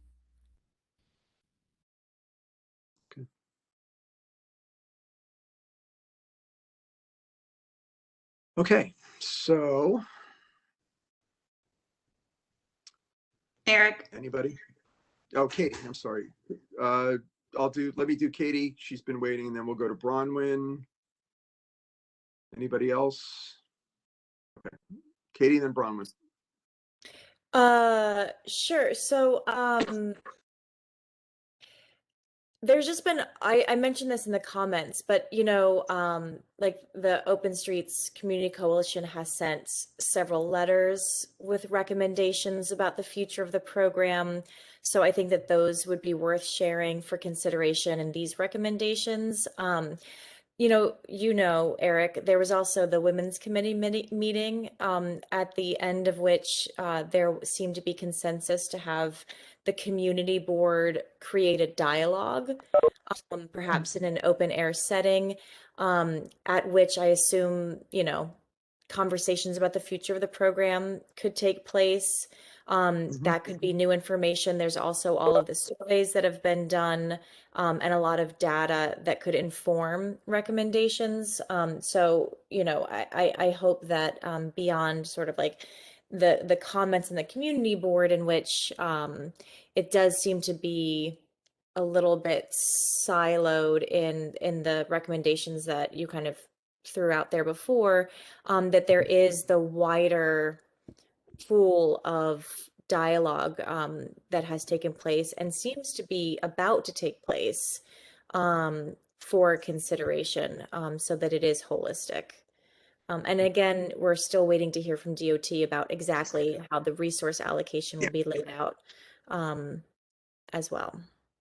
All this to say is there seems to be a lot happening that could inform the letter. Okay.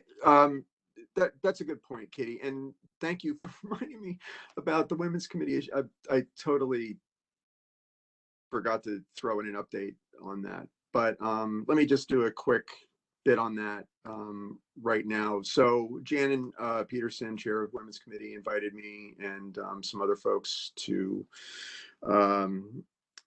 just, kind of have a dialogue on open streets. And I thought it was actually a really great meeting, because as Katie said, there were some progressive kind of conversations that look promising to come out of that.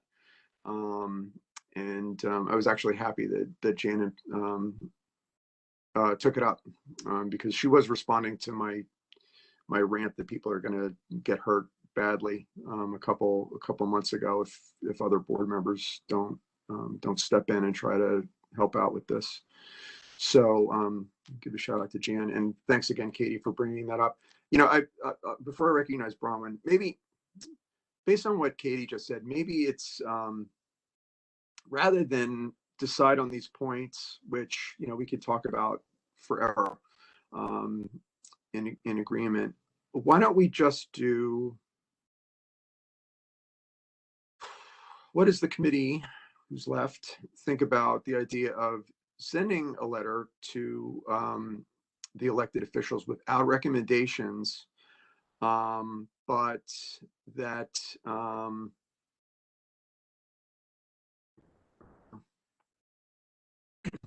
sending a more generic letter to the agencies, and then you like that, William? Yeah, sending it, and Karen, I'd be interested to hear what you have to say on this. Sending a generic letter to the agencies to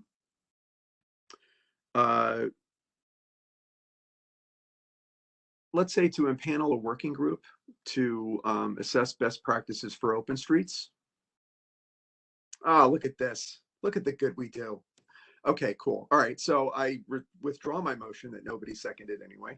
And thank you for not seconding that, because I think we came to something better. Okay, so I would like to make a motion. Eric, one more thing. Go But ahead. we still in that same letter, we should also emphasize that we expect our elected officials to get off the party. They need to get engaged in this, Okay. So we got to put the pressure on them. I mean, not outside of Emily, no elected officials showed up for this meeting. That's all I'm saying. Thank you.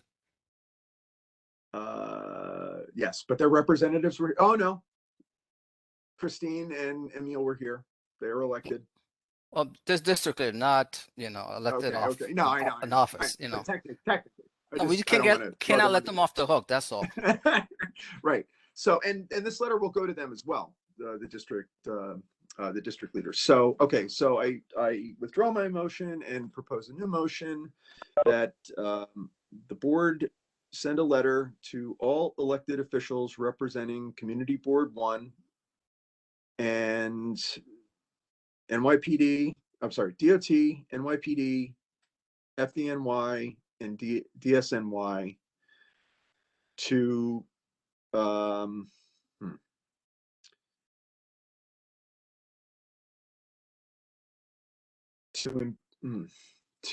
what? To create a task force of community representatives. Let's say form a working group to assess best practices for legislatively mandated open streets program. Hey, Eric, anybody hate it? Order? Yes, Ms. Cronin. Different Eric. Oftentimes, I know in the environmental committee and with all things we call them the CAG, the Community Advisory Group, or CAG. Right. CAG. Yes. I was just blah blah. Yes, love that. Yes, Ryan, thank you. Okay, so forget working group. I amend my motion to impanel a community advisory group to address best practices for open streets going forward, or legislatively mandated open streets. I second that. Thank you, William. Do we have quorum? Let's see. 1, 2, 3, 4, 5, 6, 7, 8. We're good. Okay, so I'll do roll call just as I see you, not by the list. So Bronwyn? Yes. Brian?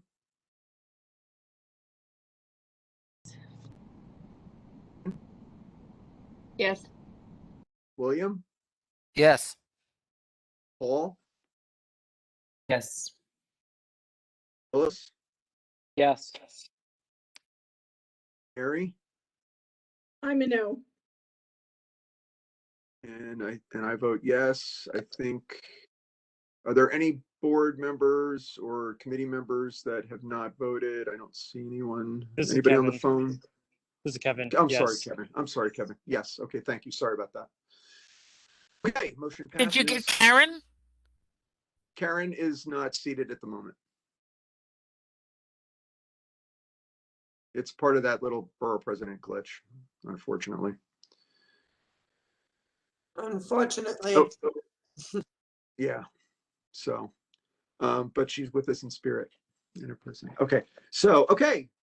Wow, that's item 5. And you know, I'm sorry more people aren't here that have like I said to Kyle, you know, a lot of you have sat through many hours on this open streets discussion, have suffered personal attacks, have dealt with a lot of blowback and a lot of frustration, myself included. And I just want to thank everybody, pro and con, and here, there, and everywhere, for you know, for just being supportive of this issue and trying to do your best to get a good resolution.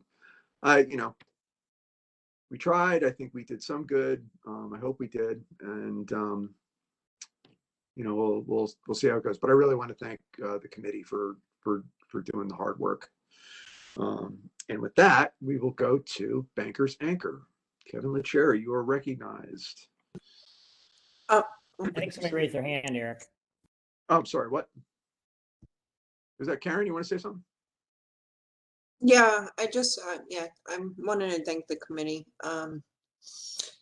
Just like Eric said, I know this has been really frustrating, and I wish we, you know, could have done more to help, but you know, we tried. The only question I have, this is a question. So we are still moving forward with putting those points together, and then once they create that task force, or no, we're not. Okay, so that's done with. We're not gonna. No, it's a generic. I'm sorry, it's a generic letter to form a CAG, and then Right. you know, we can vote on a million letters between now and eternity to say do this, do that, whatever. So. Right, but I'm just saying that we still should put together some concerns. Oh yeah, yes, Yeah, yes, yes, and yes. address it too if they put together that task force, or I'm just trying to Yes. figure out. We're or- now in a rush for the board meeting coming up. Are we still putting this letter together regardless, or what? No, it's a generic letter to ask them to form a CAG. correct. And then I agree and with then that. but yeah, but that's it. And then for this round, and then as we go forward, we can vote on we can do a follow-up letter. And I can, you know, I can send these around an email. We can start that email chain and talk about it over the summer and amend it. And then when we come back in September, and we can talk about some real recommendations. Okay, yeah, because I'm just, you know, I was going to mention earlier the fact about the women's, you know, committee and what discussions came out of that. So, yeah, definitely we should still pull together over the summer, and then hopefully we'll have some more information from DOT and everything else by then, and then it will be really good, hopefully. Yeah. Yeah, Eric, Okay. just a point. If you're doing a resolution, you should usually have your points in the beginning as why you're doing this resolution. You know, this way you could start, you can have maybe 2 or 3 sentences that will say why you need to have this CAG, why it's important to flush out these points that have come up. You know, you have to have, you just can't say form a CAG, they're going to say, "Huh." But you have to have something, you know, just put together something a little solid as to why you need to have this. I appreciate that clarification, Marie. I already kind of had that in my mind. Okay, good. But yeah, I'll I'll send it around to the committee and folks can weigh in on it, because, you know, it can, and then I'll submit it to the office for Jerry and Dialysis blessing, and then we can send it out. And your blessing, Marie, because you write most of these. So I'm not the holy type. I don't bless. well, my atheistic blessing then. Anyway, no religion. Okay. Kevin, let's talk about, are we good? Karen, I'm sorry. Yep. Okay, William, your hands up. Okay, Thank William, you. your hands up. Yeah, You're good? I just want to say appreciation and thank you to the new board members and committee members.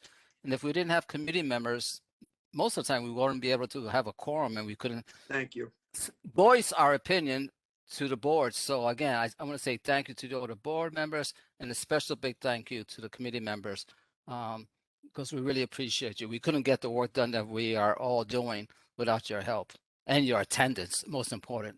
Thank you. Amen to that. Anybody else? William, can you take your hand down? Okay, great. Okay, so Kevin, at long last, Banker's Anchor. Eric, I thought you were asking if we were good, Eric, and the answer is we're good also. Oh, good. I'm glad. That's more important that you're good with Karen, but I I want to be good with everybody if I can. I thought I'd Okay. clarify. All right. Give me one Go second. ahead, Let Kevin. me share my screen here.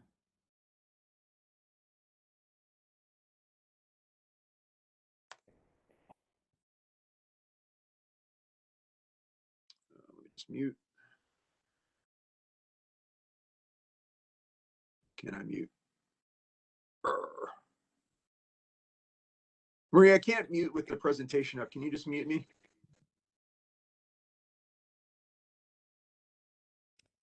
Sorry, it is loading. Can you hear me? And can you see my screen? It says loading. Okay, yeah, it is loading. I tried this before and it was done in like 15 seconds. So great. Hey everybody. My name is Kevin. I'm in Greenpoint. And I wanted to talk about a public plaza idea, proposal, dream that quite a few folks in this community have been working on for quite some time, which is Banker's Anchor. And it's something that everybody loves, so thank God. We will end with something at a nice, cool temperature in the shade of the trees in a future public plaza in the heart of Greenpoint, Williamsburg. But only if I can. Okay, great. So Banker's Anchor, where is it? It is at the base of Banker and Nassau on North 15th Street. It is a space in between. Oh, Mary is gone. Okay. It is a space in between Banker Street and North 15th, between the Lot Radio and the church, San Damiano's Mission, which is right across the street. I'm going to also set my stopwatch, that way I know when I've gone over 5 minutes. Some of the basics. It is underused road space that's frequently used as a gathering space by so many folks in the community. We've got 2 pictures here of a wonderful planting day that a bunch of students and a ton of community members came out to in July. We have support from all the neighboring properties, as well as on community groups. We'll get to that slide in a couple minutes. It is small but mighty, 0.16 acres of open space. Well, we'll get to that in a minute, but it is just a bit bigger than the Penny Bridge Park at the end of Meeker Avenue. And it can serve as a potential connection between Bushwick Inlet Park and McCarran. And our plan is to apply to the NYC DOT Plaza program soon. A little bit of history of the site, courtesy of our old friend John Hanrahan, who's since passed on to the faraway land of Pittsburgh. It has existed as a creek, as a gas station, as a vacant lot, as a church, and as the Lot Radio. I'll go through these pretty quickly and you can read them at your leisure. But it used to be part of Bushwick Inlet, which ran all the way into where McCarran Park is today. a tidal creek and swampland. Then it served as a railroad for a while. In 1876, the Manhattan Beach Railway was built to connect travelers by ferry from Manhattan to Coney Island, and went up to Quay Street along North 15th. And we hope that this can kind of serve as one of those pathways once again, North 15th as a pathway to Bushwick Inlet Park. And maybe we'll find some railroad tracks if we dig up the road. And then it was a church. Slovak immigrants that worked on the waterfront built this beautiful church in 1911. There's a couple pictures that we have here. In 2011, as that parish kind of shrunk, it was merged with St. Anthony's, and now it's home to the San Damiano Mission. It was home to some Jesuits for a while, and currently to some missionaries. And obviously, you can see here, the Jesuits had it set up real nice in that bottom photo with some planters and some Adirondack chairs on the sidewalk, but that's just for now. And it was across the way here, gas station, a series of gas stations, which occupied that small triangular space, kind of the Wild West, a little bit of Greenpoint. And at one point, the gas station burned down in the 90s, and the buildings collapsed, and DOB cleared the lot, and it looked like it did down here. And then the lot radio came, the shipping container. The triangle's been occupied by the lot radio since 2016, which is a radio station and a bar, great coffee stand, a wonderful community space that throughout, especially the pandemic, between the street, between Banker's Anchor itself and the lot radio, had a lot of space for folks to socially distance outdoors and gather together with their friends. And it was really a focal point for many, many, many people throughout the summer. It was connected to the Berry Open Street and connected to the Nassau Open Street. And since July 2020, it's also hosted the Greenpoint Fridge, which is one of the free community fridges that's maintained by North Brooklyn Mutual Aid. And down the bottom there, we see a nice little picture of the new fridge and the beautifully painted shelter. The current use, that's all the past use, and current use is really underused road space, which basically, let's see if I have, yep, we do, okay, great. The roadway on Banker, is used by cars to turn into the IBZ towards the waterfront, to get off of Nassau, and North 15th, you're really only turning on it if you've made a mistake. So there's a little bit of parking here, but not much, because you have the space in front of the church. It's no parking. Some of these cars are actually illegally parked. And we have it here, which is, as we can see, if you're traveling up Nassau, you're making a left. And the turn is actually much more convenient at Banker than North 15th. And obviously the Nassau Shared Street, not currently active, but still on the map, but to get over to the IBZ.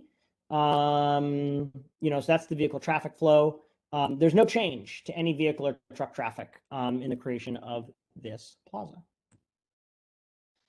And its current use is also as an informal community space. A lot of the time folks put the barricades out, and nobody has any complaints or issues with it. There are some barricades that are stored over there, and they put them out. And there's record sales, and there's barbecue trucks, and there's folks sitting with their friends. And Susan Anderson has her green market over there for Town Square. And, there are many, many, many wonderful things that are happening in that space quite often.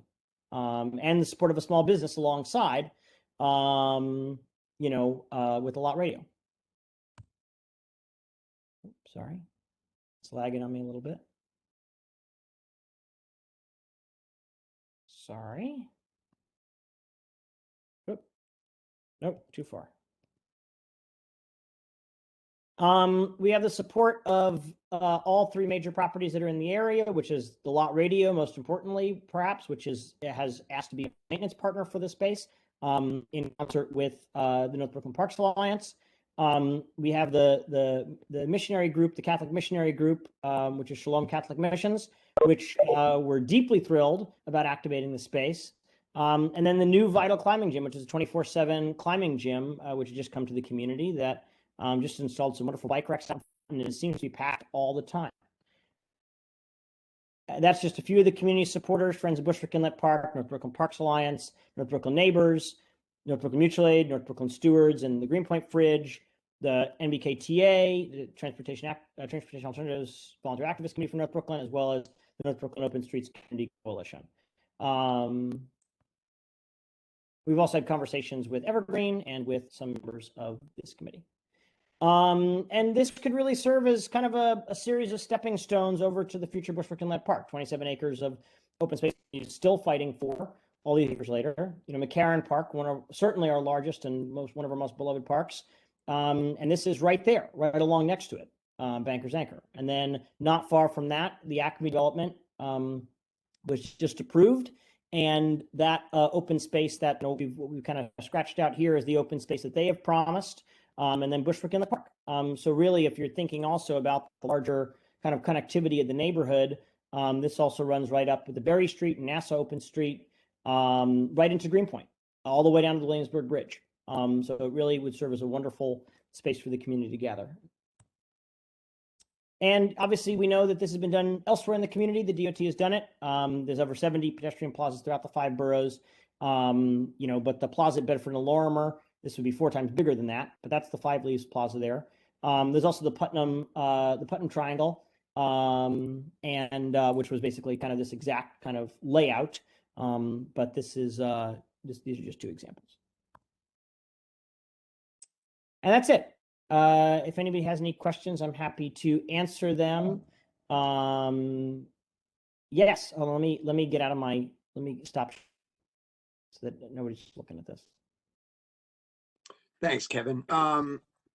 Great presentation. I love that area. My buddy of mine did a pop-up at the church courtyard a couple of years ago, a smash burger pop-up, and all I could think of is how great it would be to get so many people there. How great it would be to kind of spill out onto the street between the lot. And I was working at a place on North 14th when Lot Radio went in. I was in love with it right away. So it's a great little spot. It's a silly left turn from my perspective, unless I miss the other turn. So I'm cautiously optimistic. My only concern is the loading zones for the manufacturer adjacent to the church lot. I can't remember what they're called. Karen, if she's still on the call, will know them. I know you talked to Evergreen, but just for the committee to know, have you reached out to them, and what have they told you? So we've not heard back from them. What I will say is that this plan doesn't, and I can share I can open up that, but it does not impact them. It's off before the curb. Yeah, I know it ends at the tip of that point, which isn't. But sorry, Eric. It cuts to a point at the top. It comes to a plateau basically. So it maintains access to that curb cut. If there's some other use or the conversation, I think there's a desperate need for open space when possible. And I think to leave that, because those folks do use that space, they come in and out. They have a big truck that goes in there. And when they do come in, they turn on Banker. They come down and they make the turn in that space. They don't use North 15th. And so I think that is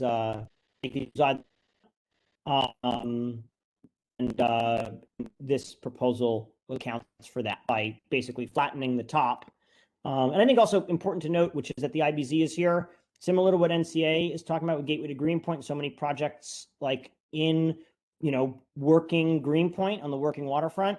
We want this to be a space where so many of these people, there's very little active open space in that IBZ. And I think that, this would be something that could serve in that capacity where you could get a cup of coffee at the lot radio and sit down. The beautiful trees are there, for everyone in the community, the workers in the community, people that are walking up the open street, folks that are, folks that are going to the church, to get some street seating out there or whatever it may be. Just to try to get it set aside as possible, because it already is, it's functioning in that way in an impromptu fashion. Well, maybe as we speak. I briefly thought about doing it from there, but I thought, no, my internet connection's better at home. Yeah, you're breaking up, but we got it. I'm going to go to Karen because she knows a lot of the ins and outs of the IBZ better than anyone, and then we'll go to board members or committee members. Karen, go ahead. Kevin, great history. I really love the presentation, and I love the maps and the, you know, explaining the history of the site was awesome to see.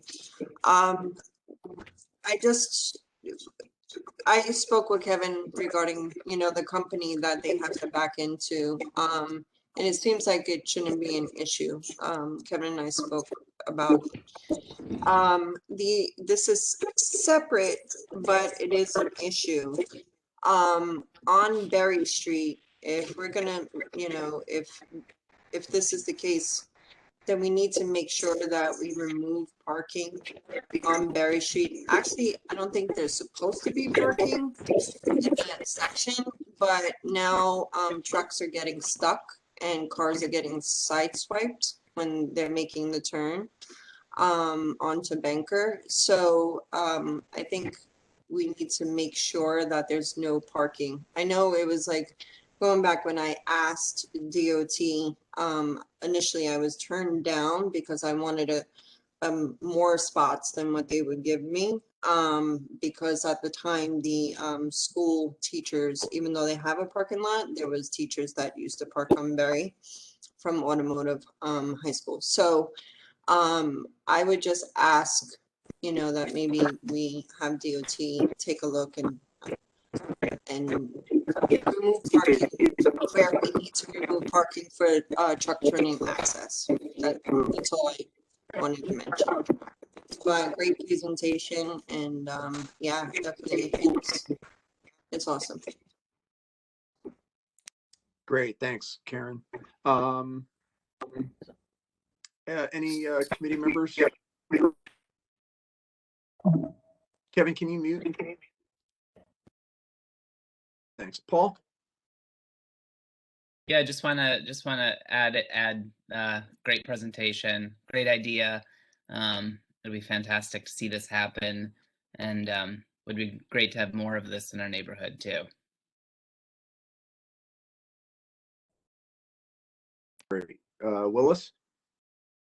Yeah, presentation was really awesome, and it is such a sort of like obvious opportunity when you start to look at it. And I'm also, you know, I think there's hopefully some potential, you know, we already had some of the DOT improvements on Berry and North 14th. I think sort of like historically this has been a really not the sort of safest place for pedestrians and bicyclists. And I used to do this route, Berry, and then turn on Banker pretty much every single day for a number of years on my bike and walking down Banker to get to McCarran. So I'm hopeful that this also sort of maybe inspires DOT to add some other further protections, and potentially I'm just thinking about crosswalk stuff there because cars really like to speed up Berry as it turns into Nassau at that spot. So that's just one sort of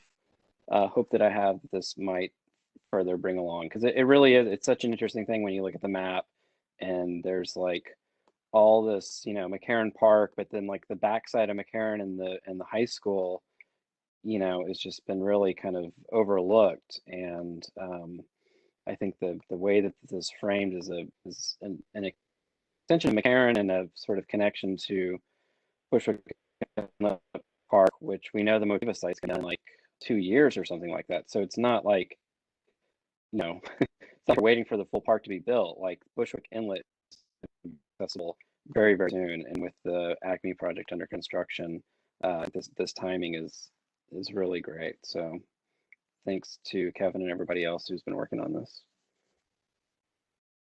Thank you, Willis. William? Something I want to quick highlight, I guess, in response to Willis, if that's okay, is that I appreciate the thanks, and also what I want to say is that a number of folks, there's so many people that worked on this, that really care about this. You know, there's been 1,000,001 conversations in the space, and then obviously a lot of people that put a lot of work into this presentation. And so I wanted to thank them and, and say how much I appreciate it, because we're all doing this together, even if we don't all serve as voting board members or whatever. Okay. Eric, I'm sorry, I don't Yes. mean to interject again, but I looked at a photograph of the location, and it seems like there's a commercial driveway that empties into that. Just Yeah, to the that was the question I Oh, I'm asked him sorry. about. Yeah, no, that's fine. And the other thing is that the church does have a driveway going into the street there, right? Like Yeah, maybe a third of the way up. Marie, what they said, which was quite unbelievable to me, in North Brooklyn, but I spoke to the priest, Father Cristiano, and he basically said, we would be fine to lose our parking space if it meant that the community had this beautiful, wonderful plaza. How selfish would it be to say our one parking space should take precedence over this public good? And I sat down. I had to take a seat. But that is what he God's said. work. That is what the church said. Very excited to have them on board. They're thrilled about it. They think it'll really help open up the church and bring people in, and very nice. I don't know if you were around, but when they were doing this type of treatment for the church, I forget the name of it. I keep saying Mary's, on Metropolitan Avenue. You know, the triangle of Metropolitan. There was a lot of discussion of what goes on at that church, especially like if they have funerals, because they need to bring in the Right. hearses in and all of that. There was a lot of discussion. I don't know what goes on at this church, but I know that those, all those things had to be ironed out. Yep, and we spoke about that. Weddings and funerals, those larger events that involve taking vehicles to the church, are done at St. Anthony's, not at San Damiano's.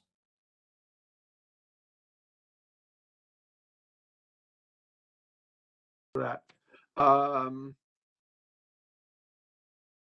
William? Okay, so Yes. William, Bronwyn. Wait, hold on. William, Bronwyn, Katie, and then let's try to finish this meeting in 10 minutes. Can do. First of all, it's 10:30. Kevin, Okay. I appreciate the fact you present a report that is thoughtful and thorough. I wish our city agencies could do the same. And it also brought a very warmth to my heart. That's one of the businesses I helped open many years ago. And when he first spoke to the owner, which I can't remember his name, I said, wow, what a great idea. And we were able to resolve Department of Buildings and Department of Health issues to everyone's satisfaction. Those were the days when everybody was talking together, agencies to help the business actually open. So it warms my heart to see that they're still open and operating, because too many of our stores, as you know, are shut down. So thank you for warming my heart, and also always giving us a presentation that's thoughtful and thorough. Thank you. Thank you, William. What did I say? Bronwyn and then Katie. I just had a question. My question was, why would anybody not support this proposal? I think, Kevin, that's sarcastic, but this is such a well thought out, well presented, give back to the community. It's such an obvious, and I appreciate all the research, and I appreciate all the questions from Karen and Eric and Marie about, the local impact on the community. But I just think this is a fantastic give back to the community. It's so not controversial, and thank you. Katie? I'll just echo everyone to say thanks, Kevin, for putting together the presentation. And he mentioned North Brooklyn Parks Alliance as a potential public plaza partner, which we've been talking about and would love to do. But I also want to mention, like you mentioned that the Lot Radio is a business, but it's much more than a business in that, in addition to the community role it has, it's also one of the community's few cultural nonprofits that you would think that Williamsburg and Greenpoint would have a plethora, but actually doesn't. So, it's also supporting the arts community as well as the open space community. And so I would be excited to partner with, a cultural nonprofit on this open space issue or open space opportunity. And also it's in line with conversations that we've had with DOT for a long time. North Brooklyn Parks Alliance is a public plaza partner. In those conversations, they had also asked about other opportunities, and in particular, ones with redundant streets. And I mentioned this to Kevin earlier, just down the street is Collier, and there's that triangle where it goes onto Franklin. And that's something DOT has been working on, and they sort of have been asking, are there other opportunities like this? And it seems like Banker's Anchor is just that. So, and also, aside from process, it just sort of came about as an organic plaza to begin with, right? As the community has gravitated toward it naturally. So it's really just using a city process to, codify the existing use. So all that to say, sorry, it's 10:30. I'm starting to ramble. Great, thanks. Excited. Thank you, everybody. Eric, can I get a vote on this? Yes, you can. Anybody want to make a motion of support? Aaron, Willis, all in favor? I think we're all on the same screen now, right? Aye. Any opposed? Okay. Abstentions? Anybody got a stake in this? No. Okay. Great. And Kevin, I'd be remiss if I didn't say I love the maps and the history. I'm a big North Brooklyn history fan, and I really appreciated that. I'm hoping we dig up that railroad. Yeah, man. Hey, listen, you never know. Okay, cool. All right. Thank you, Kevin. And yeah, we're good. Hi, Eric. This is Rika Shimada. Can I Hi. chime in or something, please? Sure.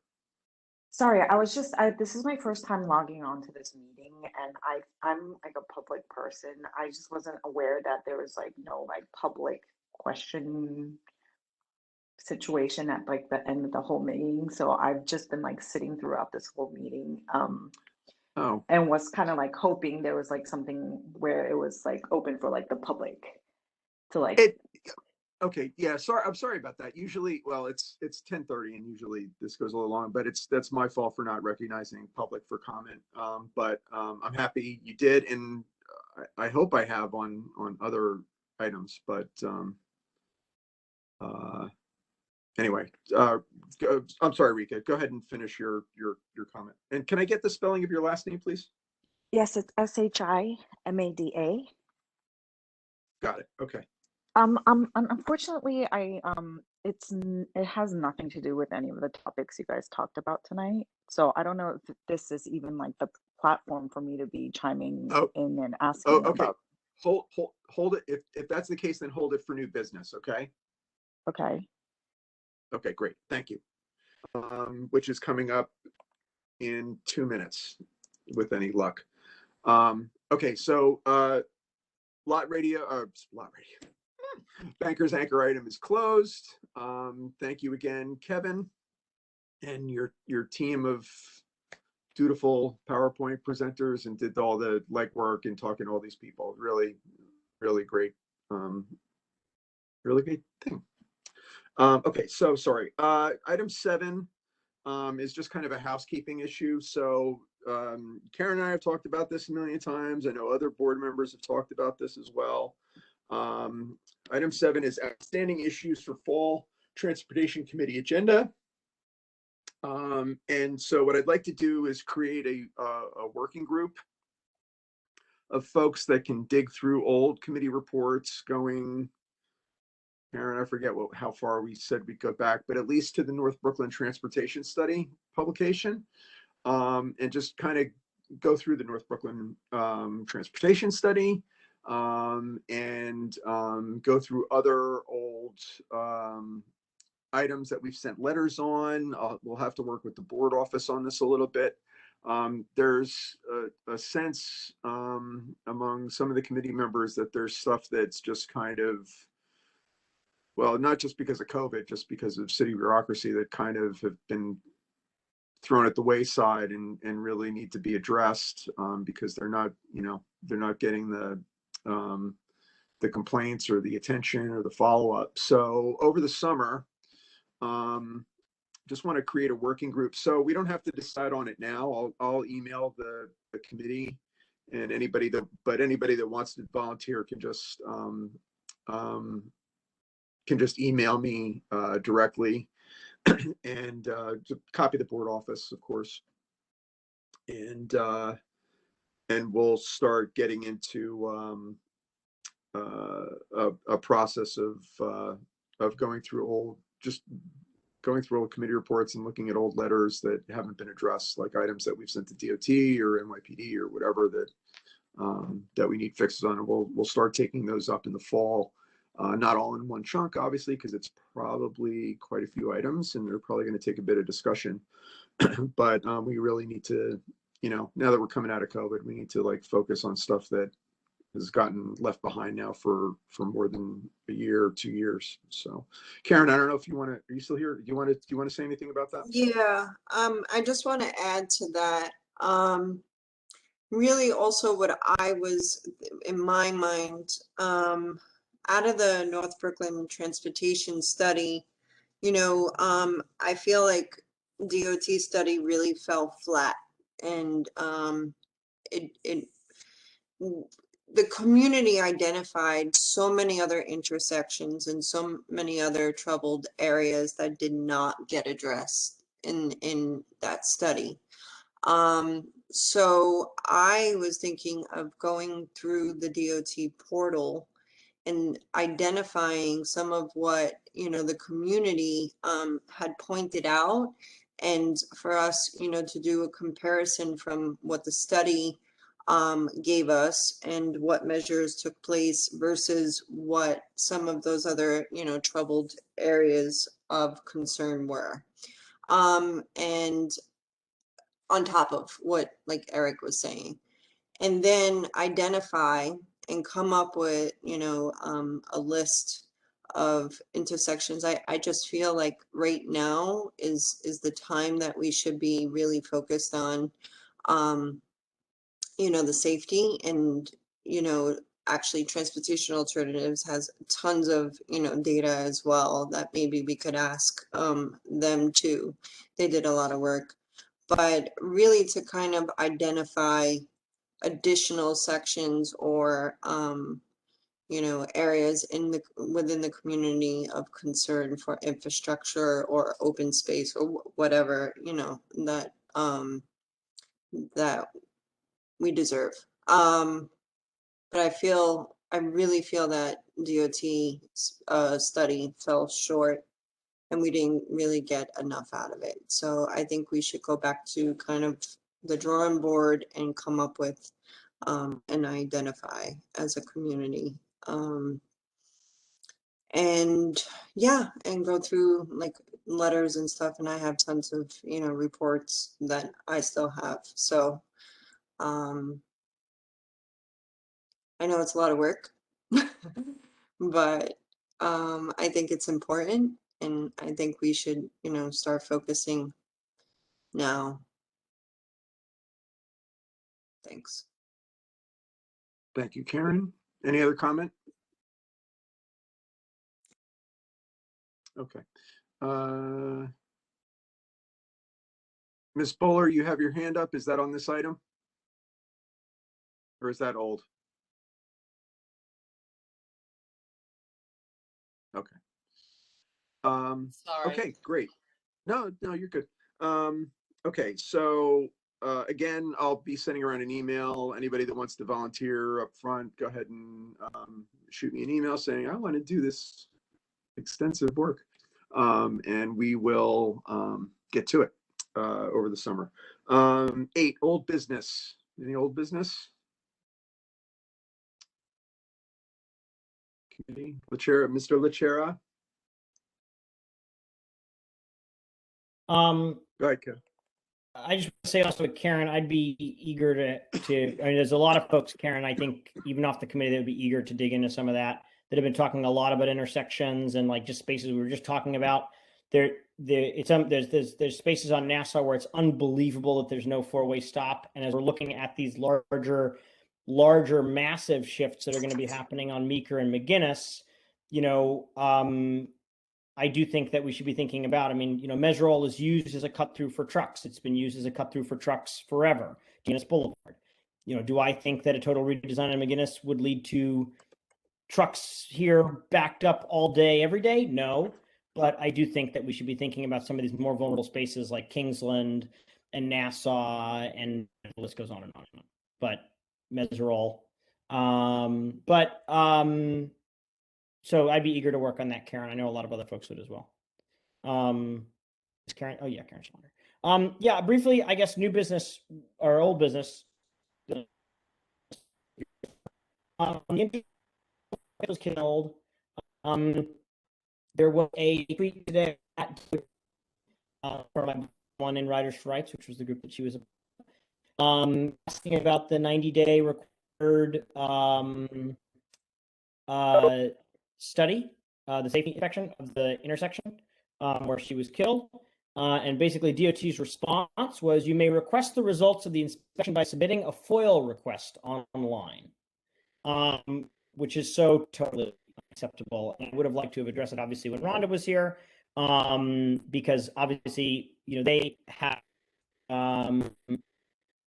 they came here and kind of threw their hands up about this intersection in a lot of ways. And there was a lot of, I think, blocking of the types of measures that need to be taken at this intersection. But again, this was a person that was killed less than a year ago, and at an intersection which is notoriously dangerous, and no major steps have been taken. And DOT's response is like, you can file a FOIL request, which is just a mess. And I think that they should have to answer for that in some capacity. So, I think that Rhonda should. So, or Keith or whomever. It was disappointing to only have Rhonda here tonight and to have no comment substantively. I mean, no condolences even on the situation with Mr. Jensen, the loss of Mr. Jensen. But these are things that, their answer is very, kind of prescribed. And I think that we deserve an answer on it.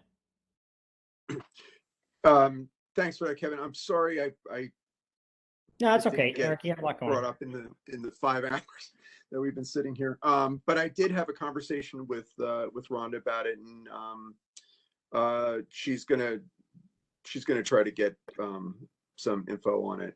But she said she wouldn't have it ready by the meeting. But I'll follow up with her on it because I've already had a conversation with her on it. And to that point, Angel Aguilar Duran was the sanitation worker that was killed in the hit and run on Hope and Havemeyer. That name was provided a few hours ago by Rhonda. So, but I will follow up with her on what the status is on that 90-day item. Any other old business? New business? Ms. Shimada, did you want to weigh in on something? You still here? Yes. Yes. Please go ahead. Thank you. I'm calling. I've been on the website, the DOT website, and I've been requesting certain kinds of signage or street lights or crosswalk, something in my neighborhood. Specifically, it's on Lorimer between Lorimer and Stag. There is a small school on Stag between Lorimer and Leonard that has been there for 52 years now. Majority of the streets that's south of Grand, between Grand and I would say Montrose, or even to Broadway, all has on Lorimer have stoplights on every block except for Stag, where it houses that school that has been there for 52 years. I've written to DOT and they've written back saying, after checking or surveying the area, there is no reason to put in either a crosswalk, stop sign, lights anything. So I just figured I would come on today and ask you guys if there's any other way I could approach this situation. I'm kind of baffled that that school's been there for 52 years and there just isn't a crosswalk or a stop sign or a light just on that street on Lorimer. Do they have a crossing guard, would you know? That was my No, question. no, actually. So this is a What school is it? it's a pre-K. So they do Mm-hmm. early learning pre-K, and then I think it goes up to, so it starts from age 2 to 4. So it's not it's an early learning school. So I don't think there is a cross guard because it's not, you know, Mm-hmm. it's not like one to whatever school. It's a, you know, it's a early learning school that the city runs.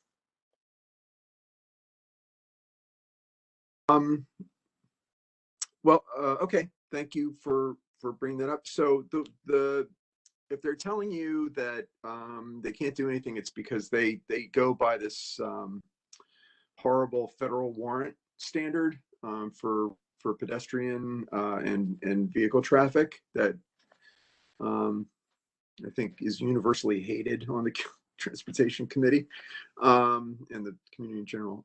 So do you know when the last time you asked them to look at it? Yes, I've been Do you remember? emailing on and off. I think the last time I wrote to them was April. They said they surveyed the place, and I guess they said I could re-email them again in July. But like you said, Really?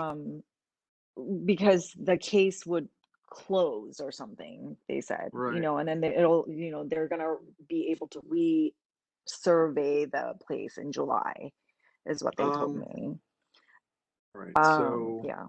I don't. And I don't know, like, what are they waiting for somebody to get, like, some child to get ran over and then they're gonna look Yeah. into it? Like, I don't understand. Like, there's a public school where all these little Have kids are crossing on Lorimer. And they Have you actually, reached? there's a park on Stagg Street between Yeah. and Lorimer that the kids actually, not during Yeah. COVID, but the kids actually go during the day to play Yeah. in. So the kids are I know it. crossing that street. Yeah. Yep. Yep. Um, have you reached out to Councilmember Reynoso's office? I have not. Okay, I would do that. But in the meantime, do we have quorum? Yeah, Eric, since the schools were Yeah, closed, that's probably why they offered to right. It's do not. it, because now you'll have the traffic flow there of people, whereas you didn't Yeah. have it before, and if it would have failed anyway. I'll tell you what, Ms. Shimada, let's do this. Let's see what DOT tells you in July. I'll put the email for the board office in the chat, and you can email me to the board office. We'll see what DOT says in July, and when September rolls around, when there's going to be real activity over there, like studyable activity, we'll take a vote to do a study of that, a formal study. We should request when the last study was done. Yeah, and we'll also, because the studies are like, they used to be 18 months, now they're 36 months apart. So we'll get clarification from DOT on when the last study was, and then if it's I don't know if there's any. I don't know if schools get priority on the 36-month window, but we'll look into it. Okay. And Okay. Karen, they do get priority on schools. They do, right? Within the 36 But window. yes, they do. And also we could request for a school crossing. Crossing guard, right? No, you know, a painted sign saying children. Yes. Okay. Sure. A school Okay. crossing to make Yes. them move slower. Yes, and I requested that too, and that got denied. Okay. All right. So go ahead, Karen. I'm sorry. Yeah, no, I would ask when the last study was done, and if they told you July, That just seems weird. Yeah. So yeah, so maybe the board office, if the board office could request when the last study was done at that signal study was done at that intersection. And then I would definitely, like Eric said, reach out to Councilmember Reynoso's office. And then we could, you know, follow up too once we find out what they say. Got it. Thank you so much. Okay, and I just put the board office's email in the chat again, Ms. Shimada. So if you want to reach out to them, and we'll do some follow up on our end, and we'll see what we can do to get something happening there. Thank you. You're welcome. All right. Any other new business? No. I have my hand raised. Oh, yes, Ms. Horowitz. I'm sorry. I don't want to add Go an for it. agenda item, but when Rico was Go ahead. talking, it made me think of it. We are, and you know, this goes back to like emails I sent to you, Eric, back in like 2019, pre-COVID, where I was asking to be put on the agenda for Under the K Bridge Park, which opened last week. And usually I present to the Parks Committee, which is the, you know, weird jurisdiction between parks versus transportation. Right. But you know, what I had said to you then, now that it's open, what we've known, but especially now that it's open, and Karen, I'd love to talk to you about this separately, is traffic calming measures in the streets surrounding the park, and in particular, the streets in between the distinct park parcels. It's a heavily industrial area. So we're bringing DOT down there to talk about, you know, various measures from no standing signs, which is important because very large trucks park on top of and near the sidewalk, so it's very difficult to see around them when you're crossing, to traffic calming measures, whether it's paint or you know, speed bumps and things like that. So you know, just to say that that's something we're looking at, and hopefully, as if DOT is amenable to implement it as soon as possible, we're bringing them down there in the coming weeks. Do you, Katie, do you have a date for a walkthrough with them already, or you're just waiting to hear back? We're bringing the commissioner down for a tour, and they're bringing The city commissioner or the borough commissioner? the city commissioner. Okay. That's in about late June. Okay. Yeah, Katie, if you could please include Natalie and I on that. Okay. And me as well. If I can make it, I'd like to be there. Okay. It's important. We know the businesses and we know the struggles down there. And we could we'll, actually add. Sorry. We could add to the conversation. Just putting it, you know. Okay. Yeah. So, yeah, let's do that walkthrough, and then if it's appropriate, we'll throw it on the September agenda. Okay. Okay. All right. Great. Anything else, peoples? Okay. Motion to adjourn. See you guys next Tuesday. And again, thank you everybody for all your hard work this year. It was a rough one, but September should be better, and just keep doing the good work. Thanks a lot, everybody. Have a good night. Oh, wait, Willis? Yeah. Still there? Yeah. Will you do the cut and paste the chat thing? Oh, too late. Oh, you weren't here for the whole meeting. I joined late, so I don't have it. Right. Sorry. William, can you? No, you can't. Okay. Eric, let me see if I can. I can do it. Okay. Oh.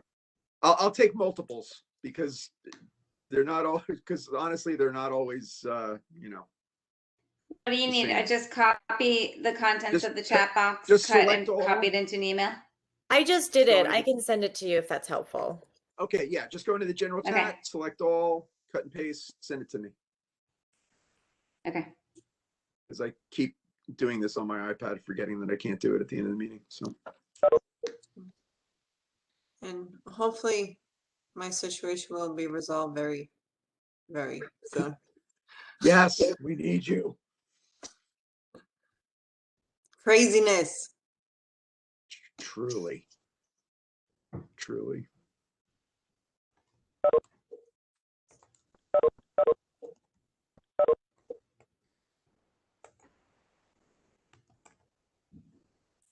All right. I guess we're saying goodnight. Yes, we are. I'm just waiting. I just sent the chat.